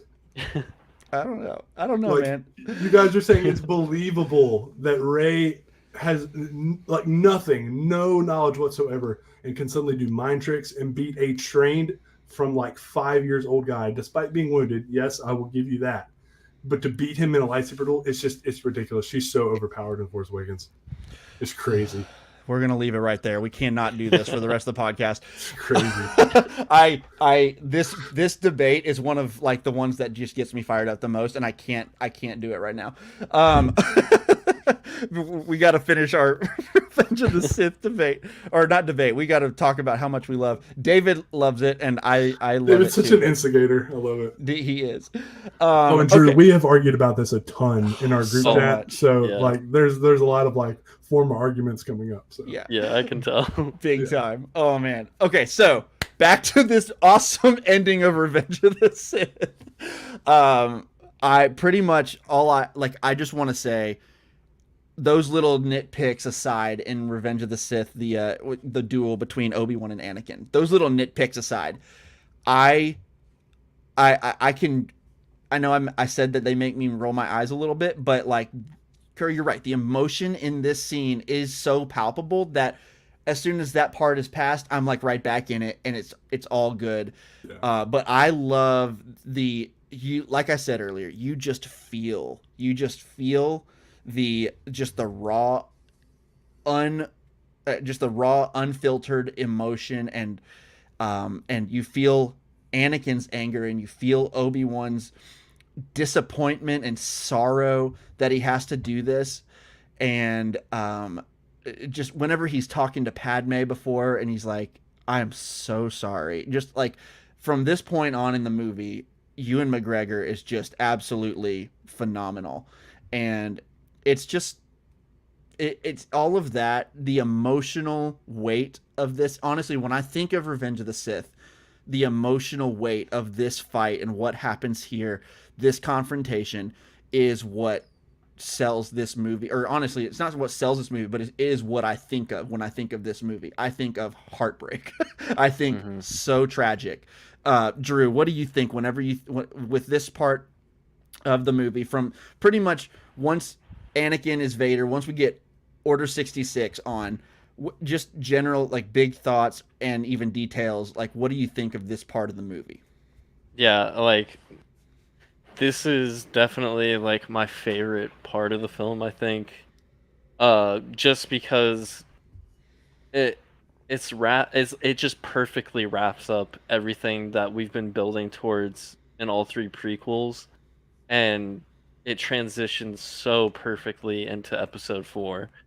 And just like as an adult, like, it's so much, like, I'm so much more emotionally invested whenever Anakin and Obi-Wan are like fighting each other, because like, especially after you watch Clone Wars, like, you see how much like how they're like brothers, and like having to like watch them like hate each other. I mean, not that Obi-Wan really hates him, but the other way around. But it's just super depressing, and especially like in the final duel, the score, like, this is another one of the tracks. Is it Battle of the Heroes or something like that? When they're fighting, yeah, I think it's Battle of the Heroes, or that something like that.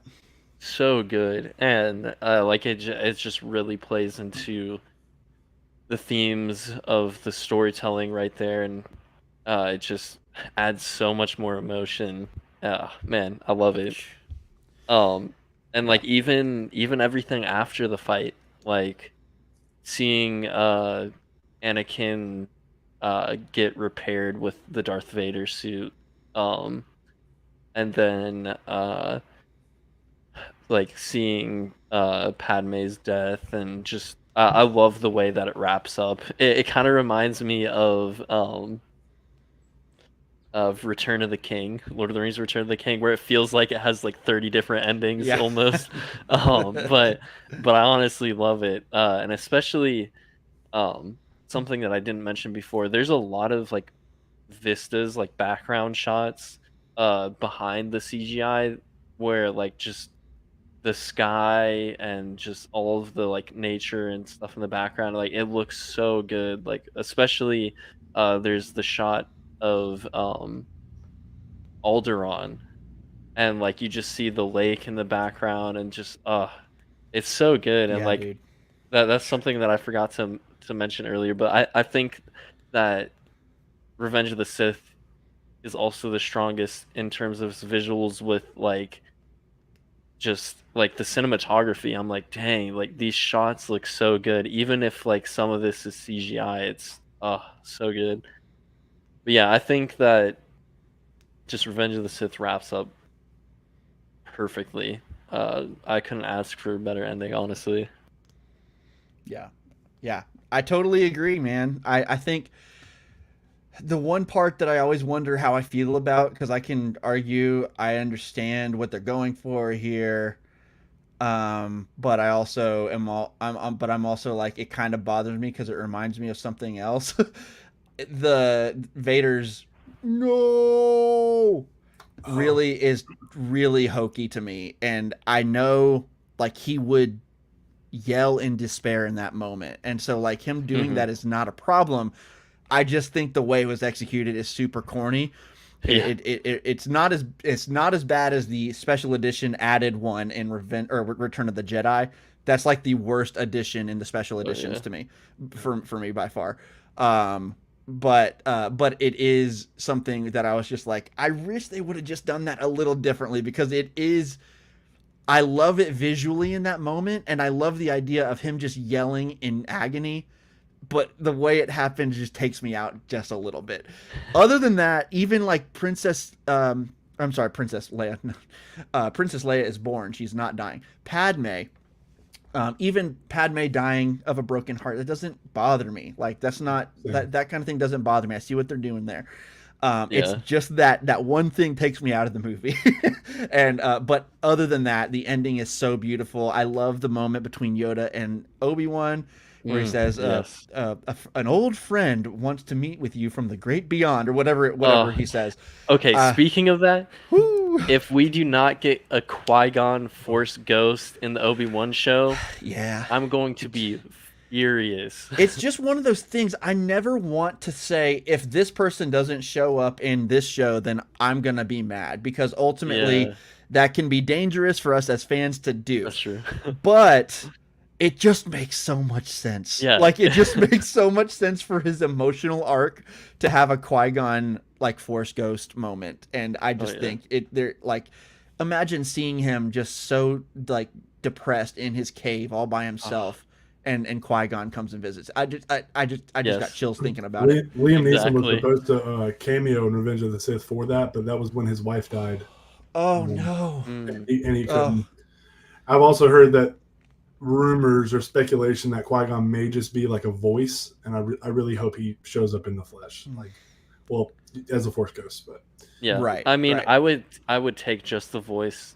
I'll take like, something. I definitely want him to like fully show up, but yeah, like, and especially because like it would make watching the Revenge of the Sith even better, because it's like, oh, like you have this visualized now, like, oh man.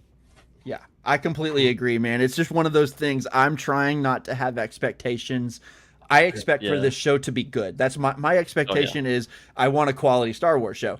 Other than that, I really don't go crazy with theories. I speculate and have fun, but at the end of the day, those do not become expectations for me.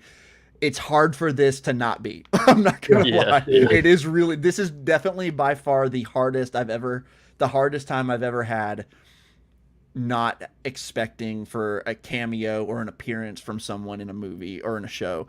It feels so right that, and there's no way the creators of this show didn't think of it at some point. It's just, does it fit into this story that they want to tell? I don't actually know that. I have this idea of what I think this story is going to be, but I don't know if it fits into what they're trying to tell. And so I want to have, if he doesn't show up, I'm not going to be mad, but I will think, man, they could have done that really well right there. Yeah. I think just because of the setting, it's kind of hard to. It would be very hard to convince me to say, "Oh, it couldn't have happened." Like they couldn't have found a way. I guess to kind of wrap up my thoughts, it kind of feels like we're kind of reaching that point. I mean, you guys know I love this movie. Something that we strangely didn't talk about. It ties it ties into the emotion. Just from that point where Anakin is really tearing with himself on if he wants to turn. Order 66. That's probably the most mind Star Wars moment for content we've had, and every time they reference it, it still hits hard. It hurts bad. It hurts so bad. And in a week, I'm ready to be hurt again. I'm ready for it. Yes, but Order 66 is so devastating. And for a major blockbuster trilogy ender to end on such a dark note, and for the heroes to lose, our lead turns evil, and it's just unheard of. Of course, ending it on the twin sons and setting up a new hope is perfect and poetic. Yeah. And gotta have hope in Star Wars, man. Yeah. Somewhere, even in Rogue One, the movie where everyone dies at the end. Right. Leia literally says hope. They end the movie it's this thing that in Star Wars is predictable, but I love. I think it just has to be present. Yeah, somewhere. Absolutely. And I even read that Spielberg shed a tear when he saw that because he felt like his best friend's story had finally come full circle. Oh, Steven. It's just really cool. But Order 66 is just it is one of the biggest emotional gut punches, along with Anakin's betrayal, that I've ever experienced in film ever.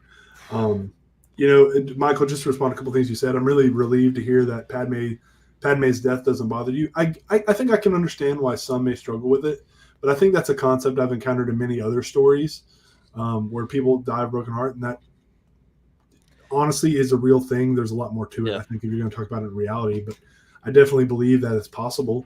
I think if anyone's ever suffered a heartbreak so bad to where you hit rock bottom depression, there's something to be said for that. If you can't, and the stress of premature childbirth and being choked by Vader.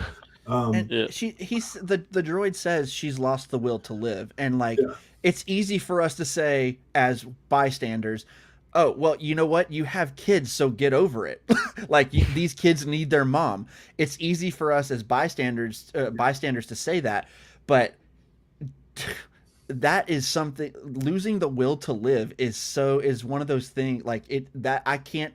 I have struggled in my life with, just getting really real, and it's never been a serious debilitating version, but I've struggled with depression in my life. Yeah. And when you are depressed, just that is so hard to motivate you to do anything. If you have been choked to the point where you couldn't breathe from the love of your life, when you were about to, and then you have twins where we only thought there was one, there's two, right. And all of this stuff, she has just gone on this huge emotional roller coaster when she finds out really quickly at the end of the movie that the one she loves has killed younglings and is joining the Sith Lord and all of this stuff. Losing the will to live makes sense there, and losing the will to live in that way, I don't know. Obviously it's a little bit, it sounds a little bit silly, I guess, on the surface, but when you take into account all the things that happened, it doesn't bother me. It used to, I'll be honest with you. I used to make fun of it, but I don't now. I really do think that it's kind of powerful, actually, and it's really, really sad. And David brought up this point, Palpatine, that's funny. In your anger, you killed her. I always used to take that as Palpatine, manipulating Anakin, making him believe he did. But in a way, he's not wrong. No, he's not. But he's also manipulating him. He is. It's through his actions that it happens. And then David also said, Vader force crushes everything inside and kills Palpatine. Credits roll. It's funny you say that because in the Dark Lord of the Sith comic line that picks up like literally seconds after Vader screams no. Ooh, that could be cool to read. Yeah, you need to read it. It's good. Vader actually force shoves Palpatine into a wall and is trying to force choke him. And Palpatine shoots him with lightning and tortures him back into submission. Like, he does attack him. And I think the Vader no, this is another one I understand. And I didn't know people hated until I was older. I think it comes from the fact that Vader a lot in the original trilogy is very stoic, very emotionless. He's more of a monster. Return of the Jedi, you would argue, you see that come out. Yeah. We got Anakin again. To hear him be so expressive, I think people struggle with that, and maybe it didn't come across for everyone as the filmmakers intended. But for me, to hear that anguish in what is cemented in his like walking hell forever in that voice, for me, it just lands perfectly. But I also understand why some could interpret it as goofy, because you go from Hayden to James Earl Jones. But for me, it just works, and I can defend it from a tone perspective, like with what they were trying. So unfortunately, I think part of it too, like, things have spoofed that moment a lot, and I think it's hard to not think of like Toy Story 2 spoofs it with Zurg, and which is brilliant, by the way, when Buzz and Zurg and Zurg falls down and Buzz is like, "Father." Toy Story 2 was way before this, but yeah, I mean, they were spoofing Empire Strikes Back. It wasn't. Yeah, it was before that. Wait, you're right. Yeah. What did it spoof? Maybe it just spoofed. It was Empire Strikes Back, because he said, "I am your father," and Buzz goes, "No." Okay, You're right. You're absolutely right. Thank you for correcting me on that timeline. Yeah, no worries. I made one note that I forgot to say. I always forget that Chewbacca is in this movie. I know. I know. That's just a random tidbit, but I want to go to Kashyyyk. It's such a great planet. It's so cool. I sometimes forget about it. I know it's there, but one of the Wookiees does a Tarzan yell, and the subtitles say Tarzan yell. I know. I saw that today. Like, he should have. Somebody needs to do an edit where they're swinging on Mustafar, and you see the Wookiee just go. I saw that. That's awesome. I saw that today watching the end of the movie, and it was. It does say in the closed caption, it says Tarzan yell. Yeah, that's great. It's so funny. But I need to send you guys this video. But Battle of Heroes is to have your two leads, the end of trilogy, with them basically trying to kill each other, and Obi-Wan's impassioned speech to Anakin as he leaves him for dead, which obviously comes back to bite him, but the Force works how the Force works, and because of that, the prophecy is still fulfilled. There's just such a symmetry between the two trilogies. There's a poetic sense of finality when you watch Revenge of the Sith, because like, despite all of this, despite all that happens, that little smidge of hope at the end, and what happens from it, how Vader's redemption is strengthened for me in Return of the Jedi because of Revenge of the Sith. It feels much more tangible because we know what happened. And I love the choreography. I love the emotion. I love the writing of the ending. And Drew, I think you hit it so well, and just how it wraps up everything and sets the stage for the original trilogy. Mm-hmm. And I think, and I don't want to, and I know I was kind of joking with you guys earlier when we were talking about Force Awakens, and I don't want to turn into a sequel trilogy bash. You weren't joking. Well, when I saw you guys get a little triggered, I was like, "Oh, I'm gonna have some fun." This is where the fun begins. Yeah, basically. So forgive me for that. But I think those two trilogies connect so well, and that's sometimes I struggle with the sequel trilogy connecting as well, because it doesn't always feel as cohesive as locking in as well as these two do. And I think that's due to world building, me growing up with them at the time. There's a lot of factors that come into play. But Revenge of the Sith, I truly feel is the most underrated Star Wars movie. I think, it's gotten a lot of love in recent years. So maybe I wouldn't say underrated. 10 years ago, I would have said it definitely. Totally. All those prequel babies are growing up. Yeah. And I just really appreciate that kind of renaissance it's having. And it's my favorite Star Wars movie. And it's to have a movie that so aptly says this is how liberty dies with thunderous applause. And like you can take that line and run with it in so many real life scenarios. And Palpatine just like, not only does he take over everything, but he does it with the support of the people and frames the bad guys into being bad, despite you talked about good intentions earlier. Well, they prove that the road to hell is paved with good intentions. Anakin literally ends up burning in hell in this movie, and he not only does he make the Jedi look bad, but he actually forced them in a position where they were treasonous against their government. And it's just, there's so much rich things to pull from that, and from things that are left to be vague, from things that maybe were unintentionally or intentionally vague. There's a lot there that just largely lands for me in this particular vision, that maybe doesn't always work for me all the time. Like you mentioned with the sequels, maybe there's some stuff that I don't pick up on because I'm blinded by other things. But for me, it works here. Yeah, I love this movie.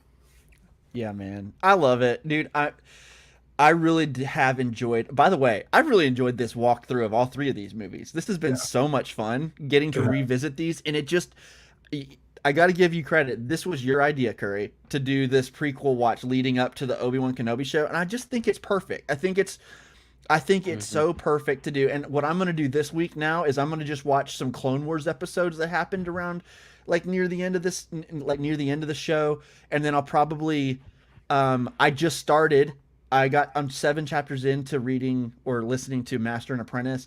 I'm just trying to get into Kenobi headspace in these like little things, in these little ways.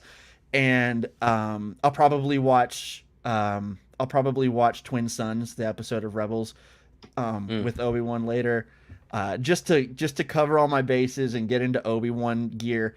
But ramping up to Obi-Wan with these movies has really been a great experience for me.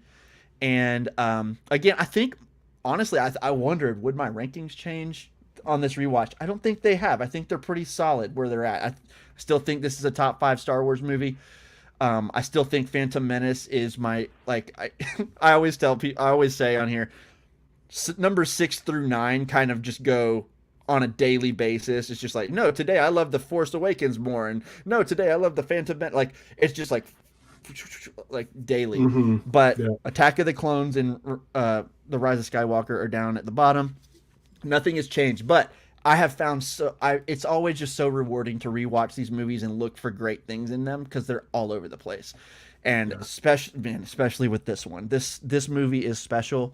This movie is, I love that it is now, like we were talking about, it's now so many people's favorite Star Wars movie, and it's the one that like changed their fandom lives, you know.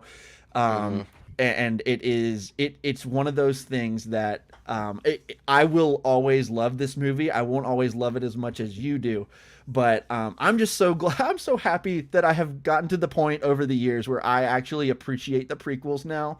If my life is just better, my life is better for like at that time. And again, if y'all like anybody who genuinely hates the prequels as movies, and it's not because you're too cool for them or whatever, it's just your opinion, totally cool. For me, I totally was just along for the ride with the haters. It was just the cool thing to hate, kind of like Zack Snyder was for a while, kind of like James Cameron has always been for some stupid reason. And it's just one of those things where I was like, I need to watch these again. After watching the Clone Wars, I just really have a lot of appreciation for that world now. I feel like I might, and I did. I like it all better now. And so it's been a wild ride over the past few years for me as a fandom, and talking to people like you, and talking to people like Lamont, and talking to people through the podcast space has really just helped me as a fan just kind of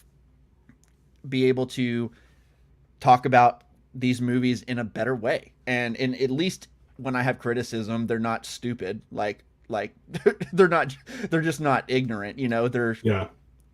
At least for me, I think my criticisms are valid. Maybe you don't, but yeah, man, I love this movie.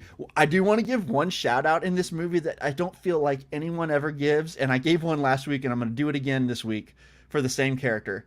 Bail Organa is the GOAT.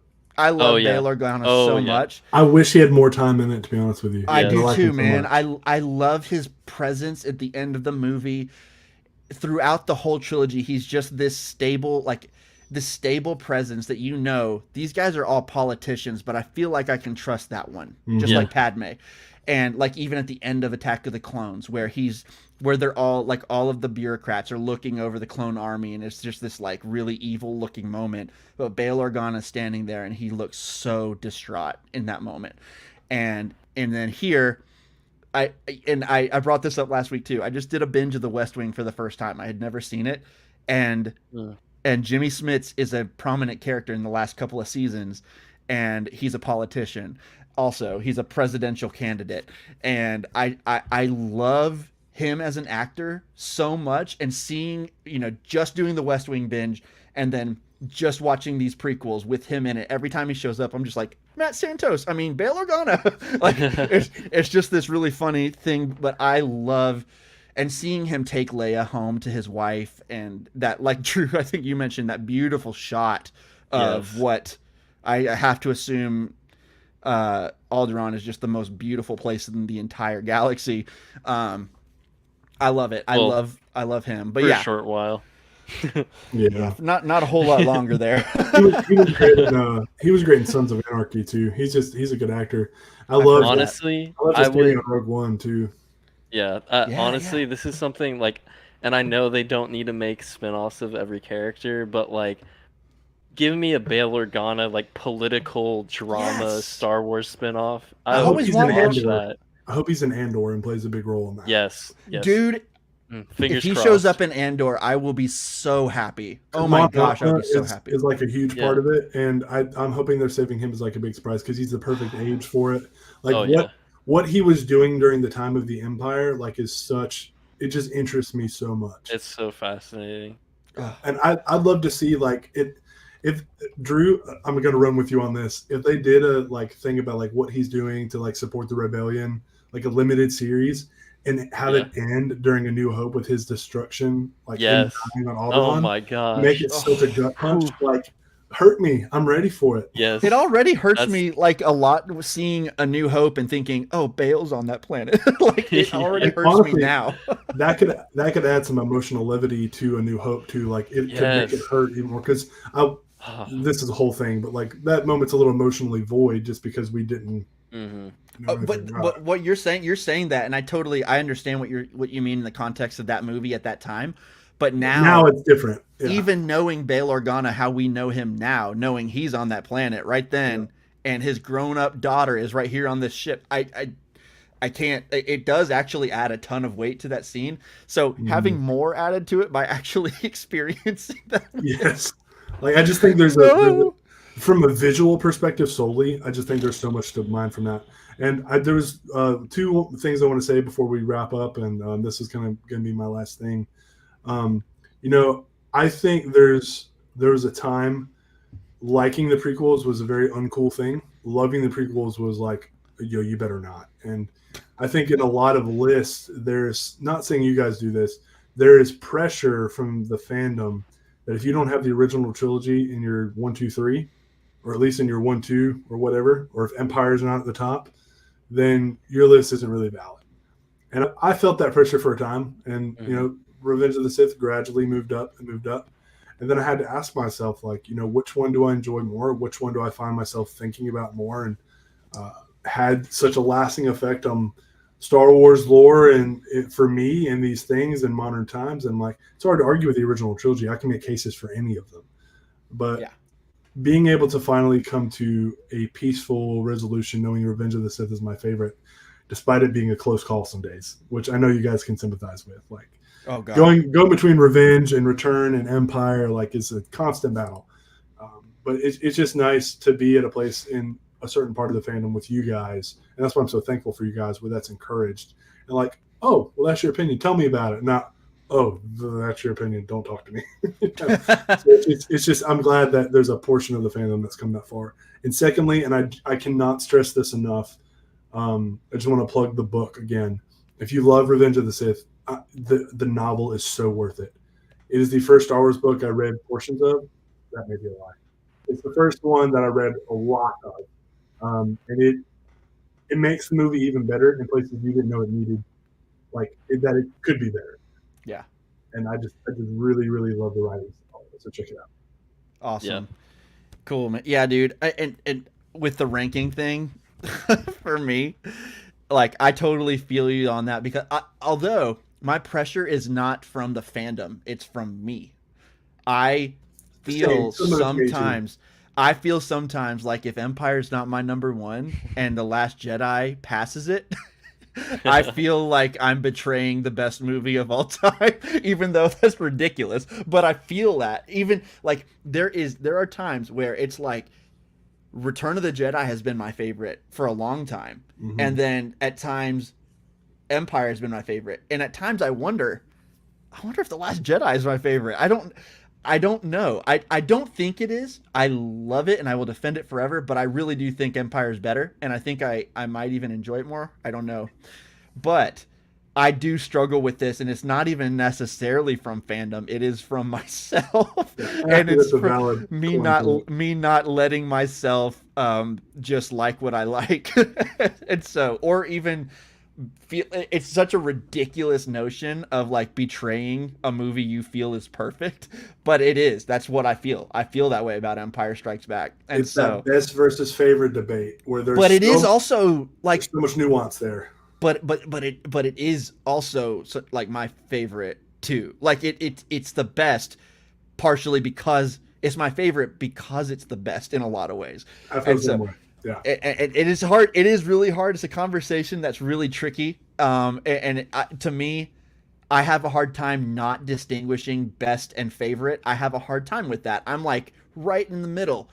And but yeah, anyway, I could talk about this for hours. Drew, what do you, just wrapping it up, your last thoughts on Revenge of the Sith? Yeah, definitely. Or anything we just talked about. It's definitely a top 5 Star Wars for me, and I've just grown to appreciate it more and more over time.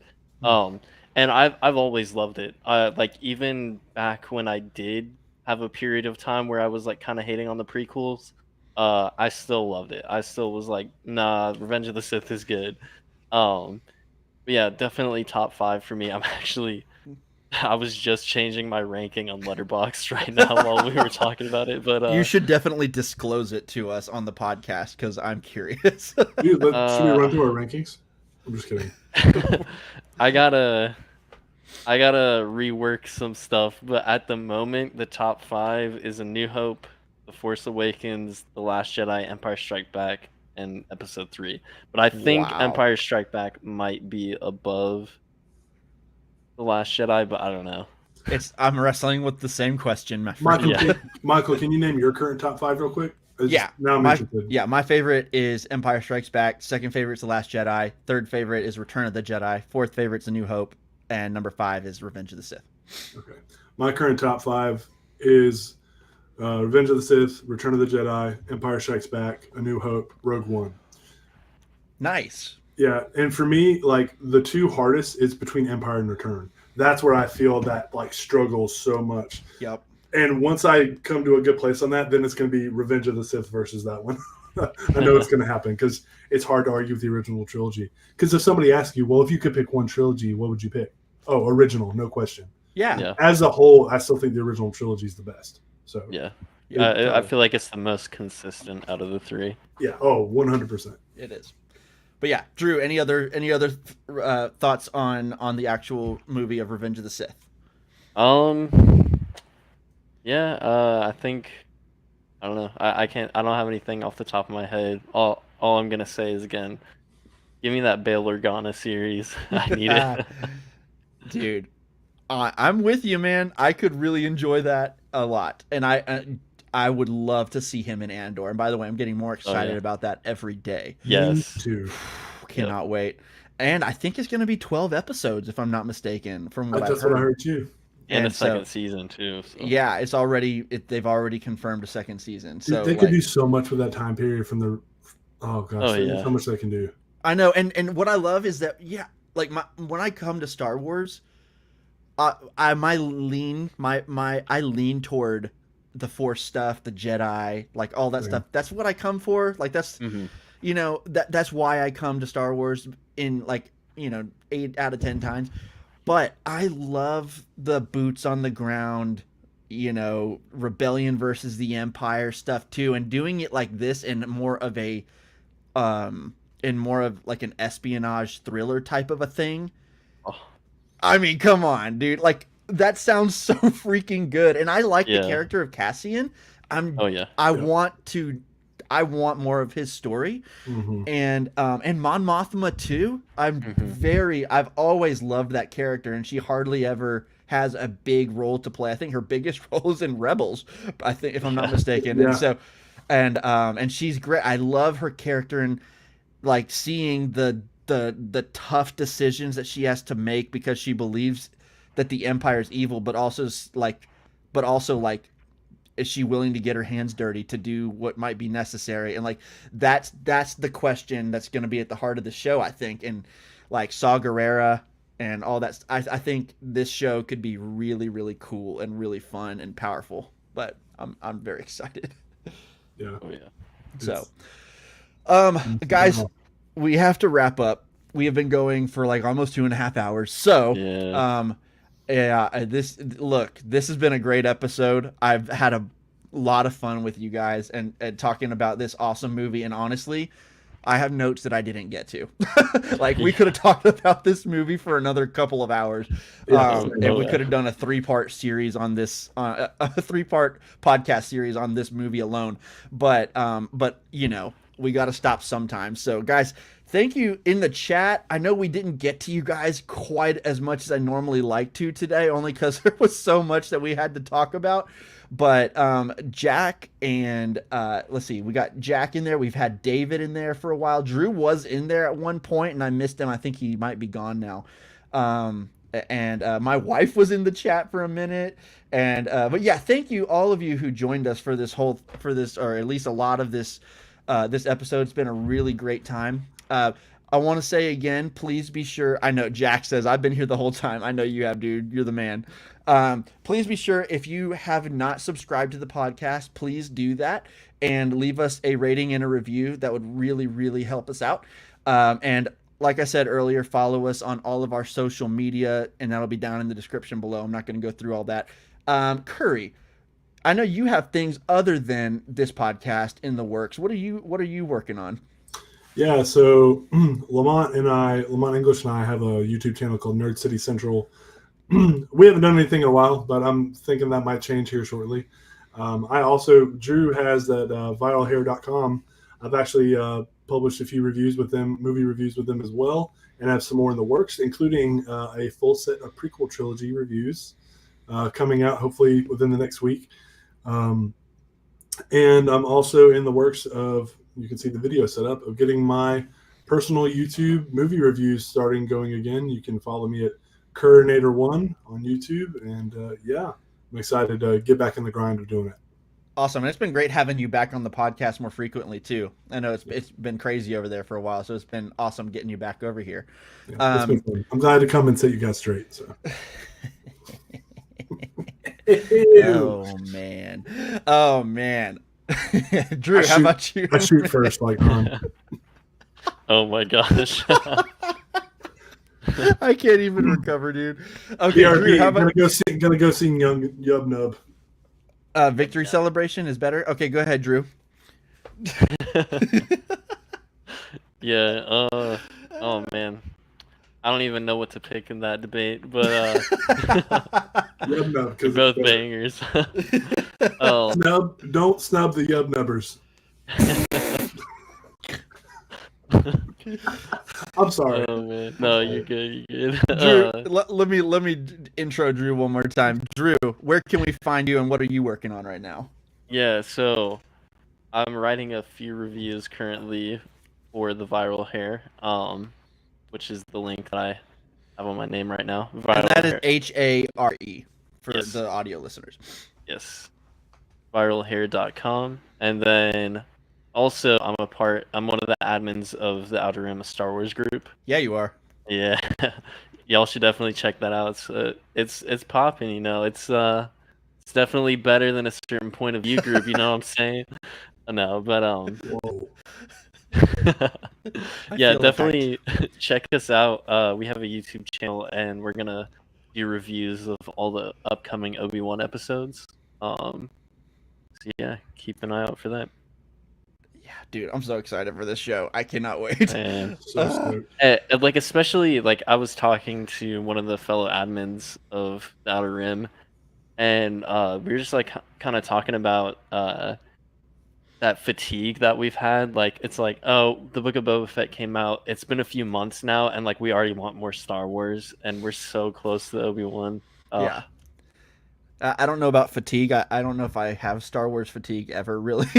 No, yeah, I mean, sorry, not like, well, not having fatigue, but like I guess like in the way where it's like, oh, we just want more Star Wars. It's like we're spoiled at this point. Yeah, it's like we used to have to wait for 3 years for a movie, and now it's like, well, okay, where are our movies? First of all, then second point is. And then second point, it is like, oh my gosh, we haven't had a show in 3 months. I'm about to starve. Yeah, that's a great point. And it doesn't. They don't put out quite as much as like the MCU does, which I think some people feel fatigue on. So I'm actually glad that they don't, and I hope they never do. Yes, I agree. I think Star Wars is not the MCU, and I think it needs to take a breath between things. I don't want it to be the MCU. Yep. And I think we've had the perfect amount of length between shows, honestly. I agree, man. I agree. Don't give us too much. We'll see. We'll see how we feel after the end of this year, because we're getting quite a bit this year. You know, last year was the Marvel year. This year is the Star Wars year, really. But yeah. So anyway, guys, thank you so much for listening. If you've made it this far, you are really a trooper.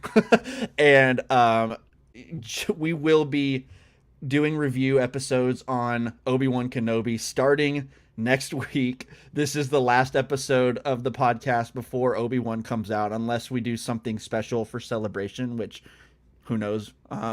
But it's very exciting. I'm very excited. We have some great guests lined up actually for that.